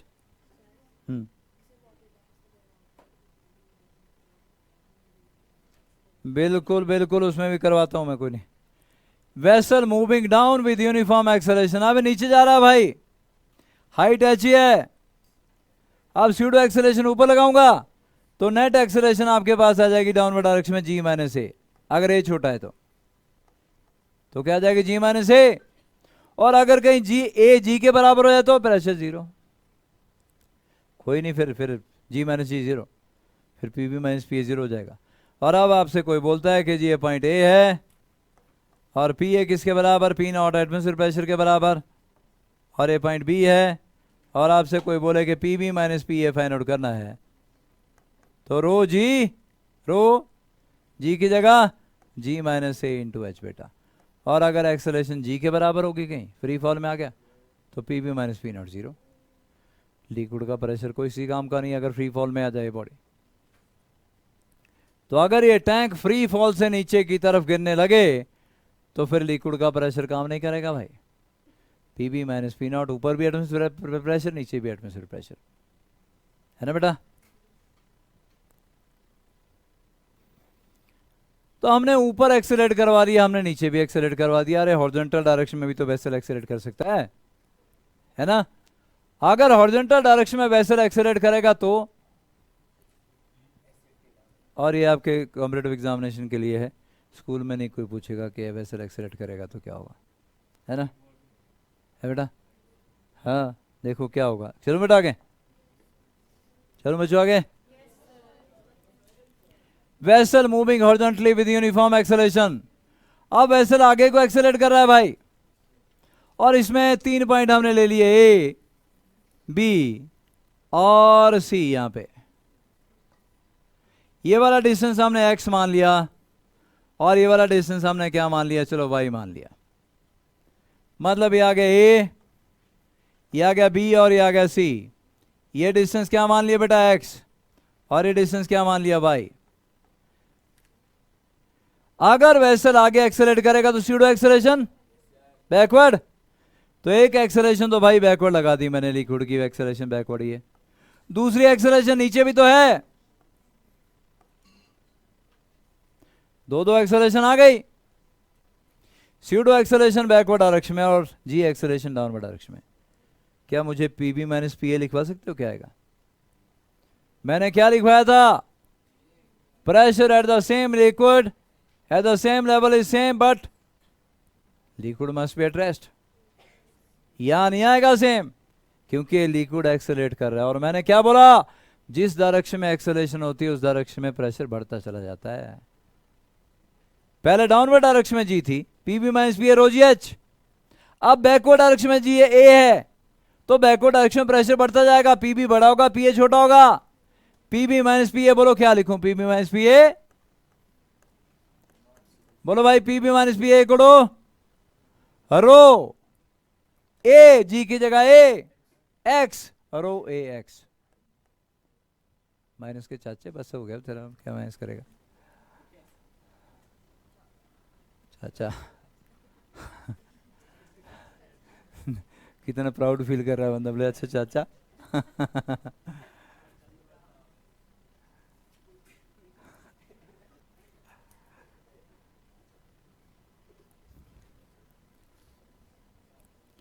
जिस डायरेक्शन में एक्सेलरेशन है उस डायरेक्शन में प्रेशर बढ़ता है। पीबी बड़ा, पीए छोटा।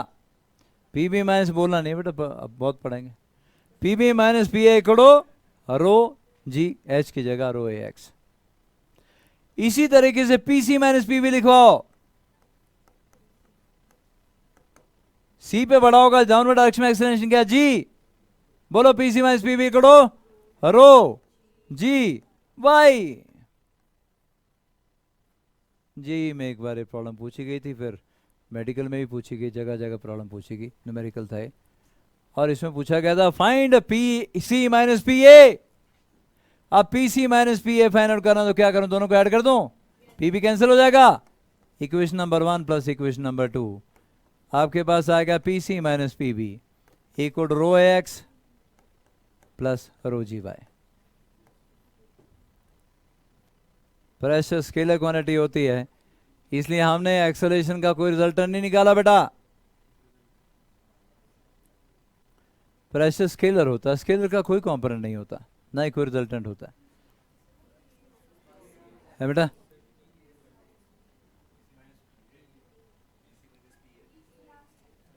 PC minus PA, PA PC minus PA, thank you.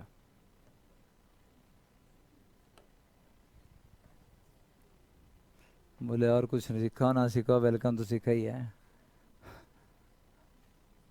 हाँ ला बेटा जा तुम करा। तो बीमार आदमी इधर कैसे मना करना? आंखों में तो नहीं दिखता, प्रेशर 24 घंटे बना रहता है, इतनी सारी प्रॉब्लम वाले बंदे को कैसे मना कर सकते हैं? आया बच्चों? बहुत बढ़िया जी। अब आपने है बेटा,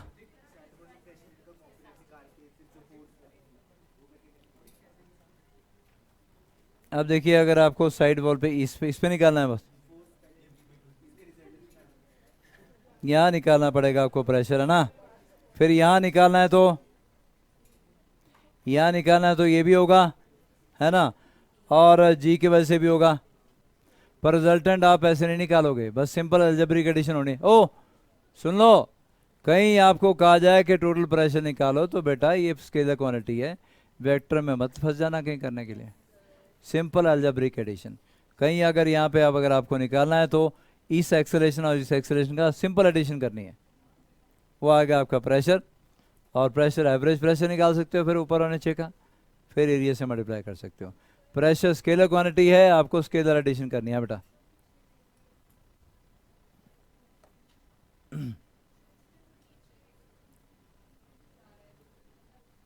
एक्सेलरेशन नीचे है ना बेटा, क्योंकि हमने बोला ए छोटा है, नहीं एक्सेलरेशन नीचे है ना, सीडो एक्सेलरेशन ऊपर, लेकिन जी तो नीचे ना बेटा, जी नीचे आ गया, सीडो एक्सेलरेशन ऊपर आ गई। मैंने माना कि जी बड़ा है। अब ये दोनों वेक्टर हैं, जी बड़ा है ए छोटा है, तो नेट डाउनवर्ड डायरेक्शन में आएगा ना जी माइनस ए, वो माना है मैंने बेटा।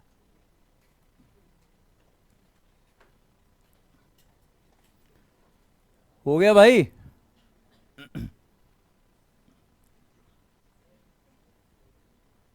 है, तुम्हारे को तो बहाने चाहिए होते हैं बस। वो बहुत नीचे से पहले भर के लाया करो। बस थोड़ी देर और है, मैं नहीं ज़्यादा टाइम नहीं लूँगा, थोड़ी थोड़ी देर।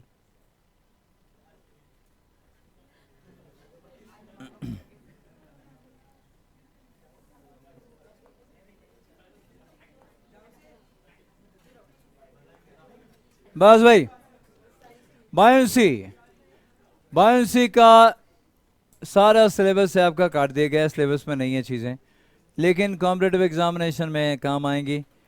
थोड़ा सा ज़्यादा नहीं बताऊंगा, जो आपके काम की चीज़ें हैं वो बताऊंगा, है ना। पूरा चैप्टर हुआ करता था कभी, लेकिन अब आपके सिलेबस से हटा दिया गया है। बायोन्सी 9th में पढ़ा था आपने, आर्किमिडीज प्रिंसिपल, तब भी डिलीट हो गया था। चलो कोई नहीं, बस ओए, बातें हैं बातें। ओ, तो बायोन्सी आर्किमिडीज प्रिंसिपल बेटा। अब ये क्या बोलता है, ध्यान से सुनिएगा। अगर कोई बॉडी है, मान लो तुम ही बॉडी हो, और तुम पानी में चले जाते हो, you feel decrease in weight, करते हो ना, तुम्हें ऐसा लगता है जैसे वेट थोड़ा कम हो गया है। अब आर्किमिडीज प्रिंसिपल उसी वेट के बारे में बात करता है कि कितना कम होगा। Wait of the liquid displaced, तुम पानी के अंदर गए, तुमने अपनी जगह बनाने के लिए पानी को डिस्प्लेस किया, जितना पानी डिस्प्लेस किया उसका वेट निकालो, उतना ही तुम्हारे पास, तुम्हारे ऊपर बाइंड फोर्स सेट कर रही है। कोई बॉडी है, मान लो एयर में उसका कुछ वेट है, अब आपने पानी में डाल दिया, किसी और लिक्विड में डाल दिया, तो यार वो बॉडी अपनी जगह तो बनाएगी ना, लिक्विड को डिस्प्लेस करेगी ना। कितना वॉल्यूम लिक्विड का डिस्प्लेस हुआ वो फाइंड आउट कर लो, into density of the liquid, mass आ गया, इनटू जी। जितना वेट लिक्विड का डिस्प्लेस हुआ उतनी ही बाइंड फोर्स अपवर्ड डायरेक्शन में एक्ट करती है, बोलता है आर्किमिडीज प्रिंसिपल। क्या बोलता है कि buoyant force acting on a body is always equal to क्या, weight of the fluid displaced. जितना फ्लूइड उसने डिस्प्लेस किया उसके बराबर अपवर्ड डायरेक्शन में बाइंड फोर्स एक्ट करेगी। क्लियर हो गया बेटा? ये रहा आपके पास आर्किमिडीज प्रिंसिपल। आपने नीचे वाला कुछ नहीं लिखना है, ये कुछ नहीं करना है, ये कुछ नहीं करना है, सिर्फ स्टेटमेंट लिखनी है। When a body is immersed partly और होली, पार्टली और होली, पार्ट ऑफ इट। अब जब तुम सुबह नहाने जाते हो तो आपका जो मग होता है बाल्टी में, वो पूरा डूबता नहीं है, कुछ पार्ट उसका पानी के अंदर होता है, बाकी बाहर होता है, क्योंकि उसकी डेंसिटी पानी की डेंसिटी से कम है। तो वो part of it is inside the pani and part of it is outside the liquid, right. तो हो सकता है part of the body is inside, लेकिन अगर उसी में सोप डालोगे उसी पानी में तो वो डूब जाता है, क्योंकि उसकी डेंसिटी ज्यादा है। तो ये बोलता है when a body is immersed partly और wholly inside liquid, then it experience buoyant force, बोलते हैं उस फोर्स को जो अपवर्ड डायरेक्शन में करेगी, विच इज इक्वल टू क्या बेटा, weight of the fluid displace. ये इंपॉर्टेंट है, buoyant force acting on a body is always equal to weight of the fluid displaced. जितना फ्लूइड उसने डिस्प्लेस किया उसका वेट निकालिए, उस वेट के बराबर। तो क्या याद रखना है जी कि अगर किसी बॉडी को किसी लिक्विड में डालोगे तो उस बॉडी के ऊपर अपवर्ड डायरेक्शन में एक फोर्स सेट करने लगती है जिसका नाम होता है बाइंड फोर्स, और वो कितने के बराबर होती है, wait of the fluid displace के बराबर होती है। तू यहाँ टॉयलेट से भर के तो नहीं आएगा? बोलेंगे नहीं? ओह, आराम से बैठा। अब हमारे पास 3 केस बनते हैं। 3 केस कौन से, सुनना, 3 केस बनते हैं। पहला केस चल दिया, पहला केस है कि बॉडी की डेंसिटी जो है, चल बॉडी की बस बॉडी की डेंसिटी, टांगे नहीं आती रिकॉर्डिंग में। पहला केस है बेटा कि बॉडी की डेंसिटी कम है, लिक्विड की डेंसिटी ज्यादा है, क्या होगा, बॉडी फ्लोट करेगी, कुछ पार्ट बॉडी के अंदर होगा लिक्विड के, कुछ थोड़ा बाहर होगा, यही होगा ना बेटा। दूसरा केस क्या है कि बॉडी की डेंसिटी ज्यादा है, लिक्विड की डेंसिटी कम है, क्या होगा, बॉडी सिंक कर जाएगी to the bottom of the vessel और उसका वेट चेंज हो जाएगा। और तीसरा केस क्या है कि दोनों की डेंसिटी बराबर हो। जब दोनों की डेंसिटी बराबर हो तो पूरी बॉडी लिक्विड के अंदर जाएगी और वहां स्टे कर जाएगी, डूबेगी नहीं। दोनों की डेंसिटी अगर बराबर हो, फुली इमर्स फ्लोट करेगी लिक्विड के अंदर, लिक्विड के अंदर चलेगी, फुली पूरा वॉल्यूम लिक्विड के अंदर होगा और फिर फ्लोट करेगी। पहले केस में क्या, पार्ट ऑफ बॉडी अंदर था, जब बॉडी की डेंसिटी कम थी ना बेटा, तो पार्ट ऑफ बॉडी लिक्विड के अंदर, पार्ट ऑफ बाहर फ्लोट कर रही है। दो केस में फ्लोट कर रही है। तीसरा, दोनों की डेंसिटी बराबर है तो भी फ्लोट कर रही है, लेकिन पूरी बॉडी लिक्विड के अंदर है ना। और दूसरे वाला केस क्या था कि बॉडी की डेंसिटी ज्यादा है, body will sink to the bottom of the vessel, right. तो आपको यहां से करना है, ये पहला केस बेटा। पहले केस में हम फाइंड आउट करने लगे क्या, fraction of volume of the body inside the liquid. कब, when sigma less than rho. Sigma क्या बेटा, density of the body sigma मानी मैंने, और डेंसिटी ऑफ द लिक्विड क्या मानी, रो मान ली भाई। Density of the body sigma और density of the liquid rho, sigma less than rho. Body का कुछ वॉल्यूम अंदर होगा, कुछ बाहर होगा। बहुत ध्यान से देखिएगा बेटा, फटाफट से खत्म कर रहे हैं हम इसको। ये आगे लेंथ एल, पूरी लेंथ कितनी एल, पूरी लेंथ कितनी एल, बात नहीं। Area of cross section of the body बेटा A, volume of the body कितना आ गया, A L volume of the body आ गया। कोई बोले वेट कितना बना, sigma into A L into G, density into volume into G, यही बना बेटा। कोई बोले फोर्स ऑफ बायंसी कितनी बनी अपर डायरेक्शन में, बोलो भाई, वॉल्यूम ऑफ द, क्यों, weight of the liquid space के बराबर है। तो what is volume of the liquid space बोलोगे, volume of the liquid space A L inside. क्योंकि जितना बॉडी का वॉल्यूम अंदर है उतनी जगह उसने बनानी है। तो लिक्विड जो डिस्प्लेस हुआ है वो कहां डिस्प्लेस हुआ, सिर्फ इतना, ए इंटू एल इनसाइड। तो फोर्स ऑफ बायंसी आएगी A into L inside, volume आ गया, into density of the liquid rho आ गया बेटा, इंटू जी।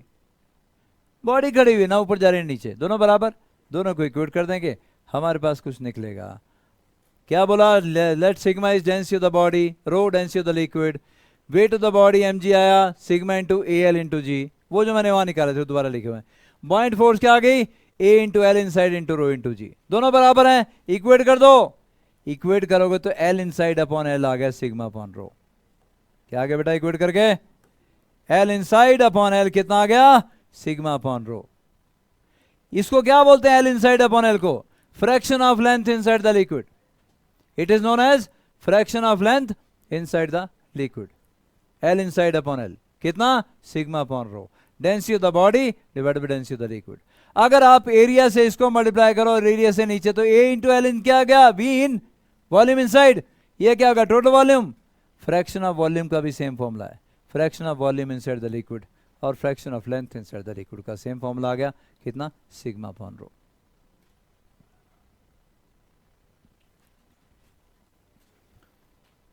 तो अगर बॉडी की डेंसिटी कम है, लिक्विड की डेंसिटी ज्यादा है, तो बॉडी का कुछ पार्ट लिक्विड के अंदर होगा और बाकी पार्ट बाहर होगा। आपसे क्वेश्चन सिर्फ यहां यही पूछा जाएगा कि what is fraction of length inside the liquid, और वो आएगा सिग्मा अपॉन रो, और वो आएगा क्या, सिग्मा अपॉन रो।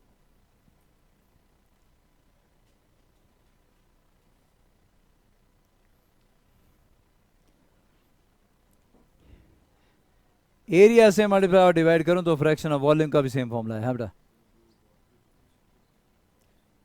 रो बेटा लिक्विड की डेंसिटी है, सिग्मा बॉडी की डेंसिटी है। जरूरी नहीं कि हमेशा तुझे पानी मिले क्वेश्चन में, तेल मिल सकता है कि तेल में बॉडी डाल दी, है ना, कोई और लिक्विड हो सकता है कि उसमें बॉडी डाल दी। तो रो density of liquid, sigma density of body.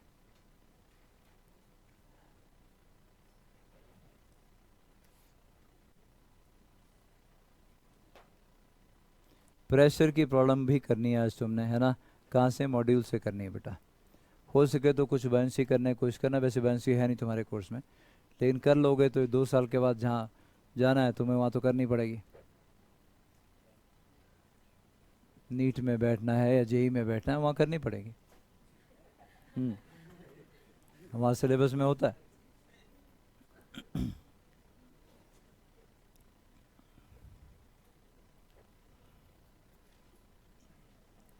है बेटा। कोई बोले what is fraction of length outside, तो 1 में से माइनस कर दो। टोटल फ्रैक्शन का सम क्या होता है 1। तो यहां कोई बोले कि फ्रैक्शन ऑफ लेंथ आउटसाइड,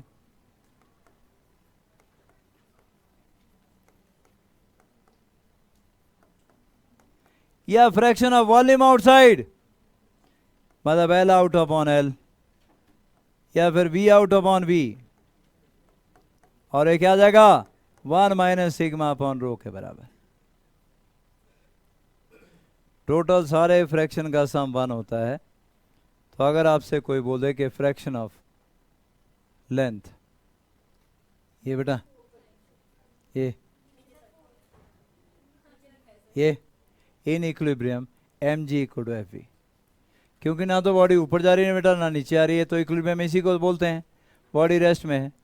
तो इक्विलिब्रियम में एम जी एफ वी के बराबर होगा, इक्वेट कर दिया, L inside upon L fraction of length inside, या V inside upon V sigma upon rho के बराबर आ गया।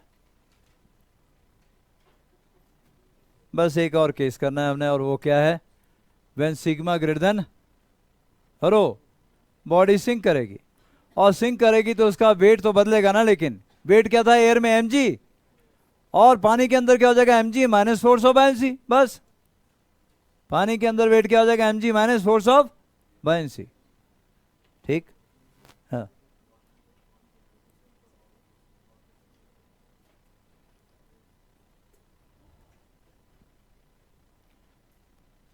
जैसे जैसे वो नीचे जाती जाएगी ना, हाइट बढ़ेगी तो उसके ऊपर प्रेशर ऐड करेगा, लेकिन वो चारों तरफ से ऐड करता है ना बेटा।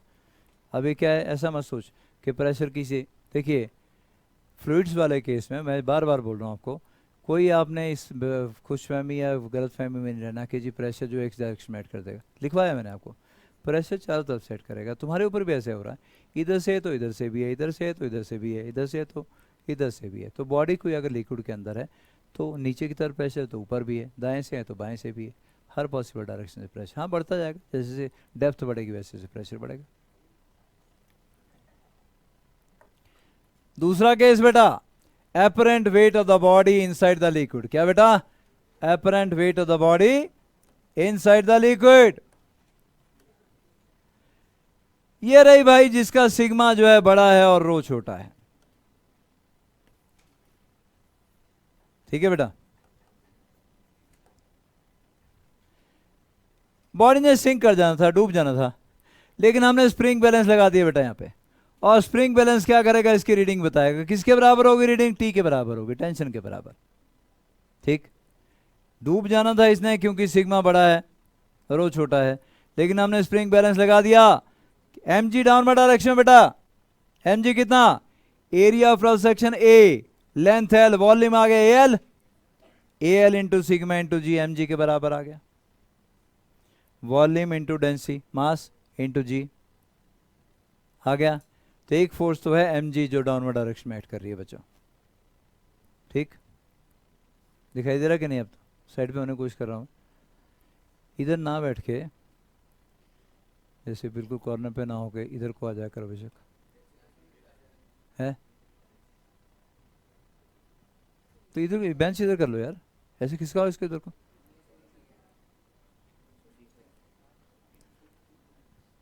क्या भाई लाइट पड़ रही है, रिफ्लेक्शन, ये हटाओ, मतलब पूरा ब्लॉक करो इसको, खिड़की को।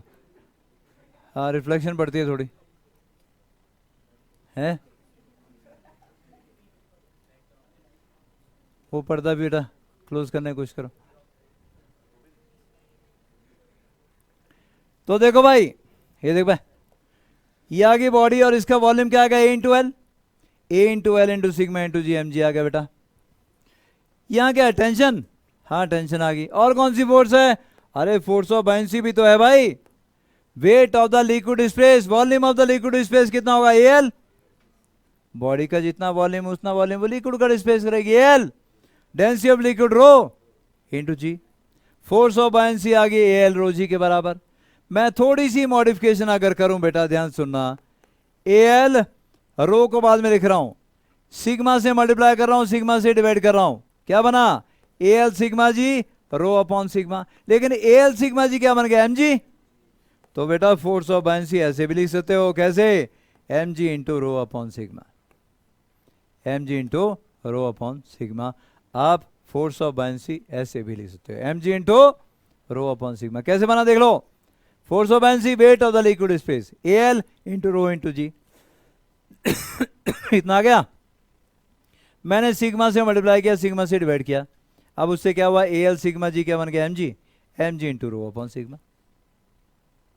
और अब वेट कैसे निकालोगे, टेंशन के बराबर आएगी ना वेट की रीडिंग, स्विंग बैलेंस की, T प्लस एफ बी, ये क्या बेटा एफ बी है ना, बॉडी ऊपर जा रही ना नीचे, T plus F B must be equal to M G, लिख दिया T प्लस एफ बी, ये देखो इक्वल टू एम जी, और T आ गया M G minus F B, और M G minus F B क्या बना, एम जी, ये छोड़ दो, M G minus M G into rho upon sigma. देखो फोर्स ऑफ बायंसी यही ना, M G into rho upon sigma, M G minus M G into rho upon sigma, M G common आ गया, 1 minus rho upon sigma.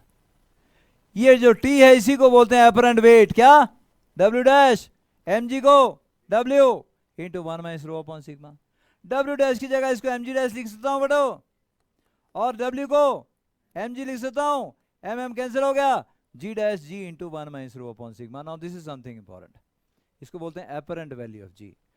तो liquid के अंदर अगर body होगी और उसका डेंसिटी बड़ी होगी तो उसका बॉडी का वेट अब mg नहीं होता, क्या होता है, mg डैश होता है, और g डैश किसके बराबर है, g into 1 minus rho upon sigma. ये याद रखना, इतना याद रहेगा तो हमारी काफ़ी है जो प्रॉब्लम आगे कोई फंसेगी तो लिक्विड के अंदर जब किसी बॉडी को रखा जाए तो उसका वेट mg नहीं होता, उसका वेट mg डैश होता है, और g डैश आता है g into 1 minus rho upon sigma. Row density of liquid, sigma density of body, ये भी याद रखना। क्या इतना है बेटा? तो लिक्विड के अंदर g की जगह g डैश याद रखिएगा।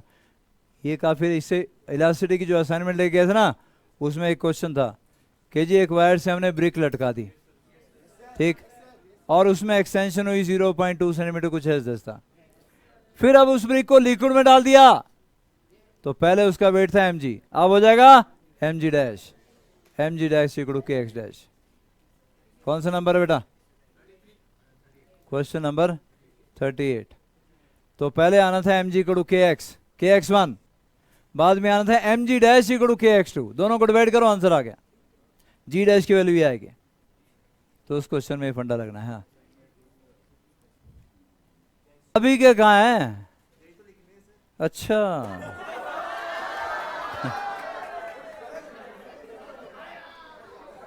चलो एक मिनट एक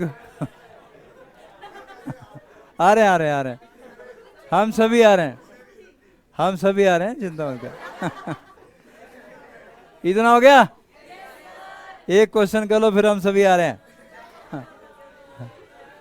आ रॉक, बस छोटा सा क्वेश्चन है। आ रॉक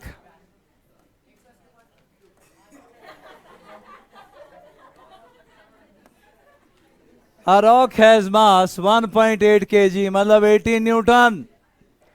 तो एयर में जो mg है वो 18 न्यूटन आ गया बेटा। लेकिन क्या बोलता है, when the rock is suspended from the lower end of a string and totally immersed in water, पानी की डेंसिटी आ गई 1000 kg पर मीटर क्यूब या 1 ग्राम पर सेंटीमीटर क्यूब, राइट। पानी के अंदर उसका वेट कम हो जाएगा, 18 की जगह क्या रहेगा 12.8, मतलब mg डैश दिया हो तुम्हें, दिया है ना mg डैश, ठीक है। mg डैश अगर आपके पास है और m भी आपके पास है तो फिर तो क्या निकल आएगा, रो तो पता है, सिग्मा निकल आएगा। फिर ये क्या पूछता है, what is smallest density of the liquid in which the rock will float. पानी में डाला था, कहता है ऐसे कौन से लिक्विड में डालें ताकि रॉक फ्लोट कर जाए। फ्लोट कहाँ करती है, जब डेंसिटी सेम हो। तो आपने इसकी सॉलिड के रॉक की डेंसिटी फाइंड आउट करनी है, बोलो भाई इतनी डेंसिटी का लिक्विड ले आओ, उसमें डालेंगे तो फ्लोट कर जाएगी। सिग्मा ही आपका आंसर है, मतलब निकालो सिग्मा, शाबाश। mg dash equal to 12.8 newton बेटा, और g डैश किसके बराबर है, g into 1 minus rho upon sigma equal to 12.8।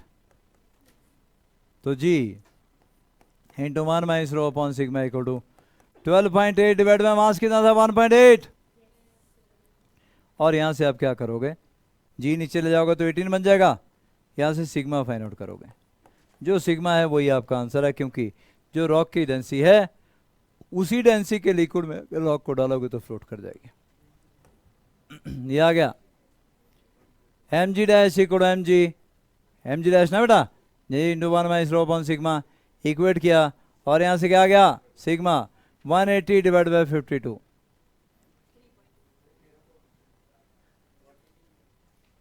क्या है बेटा, देखो क्या आ रहा है। हाँ देखो, अच्छा मेरी बात सुनो, सुन लो, आपने शायद 1000 डाला होगा, फर्क नहीं पड़ता, क्योंकि जब रेशो हो ना बेटा, रेशो हो तो यूनिट कैंसिल ही होने हैं, तो आप सीजीएस यूनिट मजे से यूज करो, 1 ग्राम/सेंटीमीटर क्यूब, ये भी सीजीएस में आंसर आ जाएगा। अगर उसको एसआई में करो तो आंसर भी एसआई में आएगा, है ना। हाँ तो अगर आप रो एसआई में डालोगे ना, सिग्मा का भी एसआई में आंसर आ जाएगा, रो अगर सीजीएस में डालोगे तो, क्योंकि यूनिट तो कैंसिल ही होना है ना बेटा। रेशियो में फर्क नहीं पड़ता कि आप कौन सा यूनिट यूज कर रहे हो, क्योंकि रेशियो में वो कैंसिल ही होना है। ठीक है जी, ये आंसर आ गया जी, हो गया बेटा।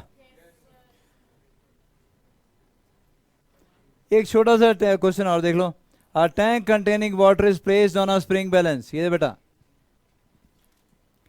ये टैंक है बेटा एक,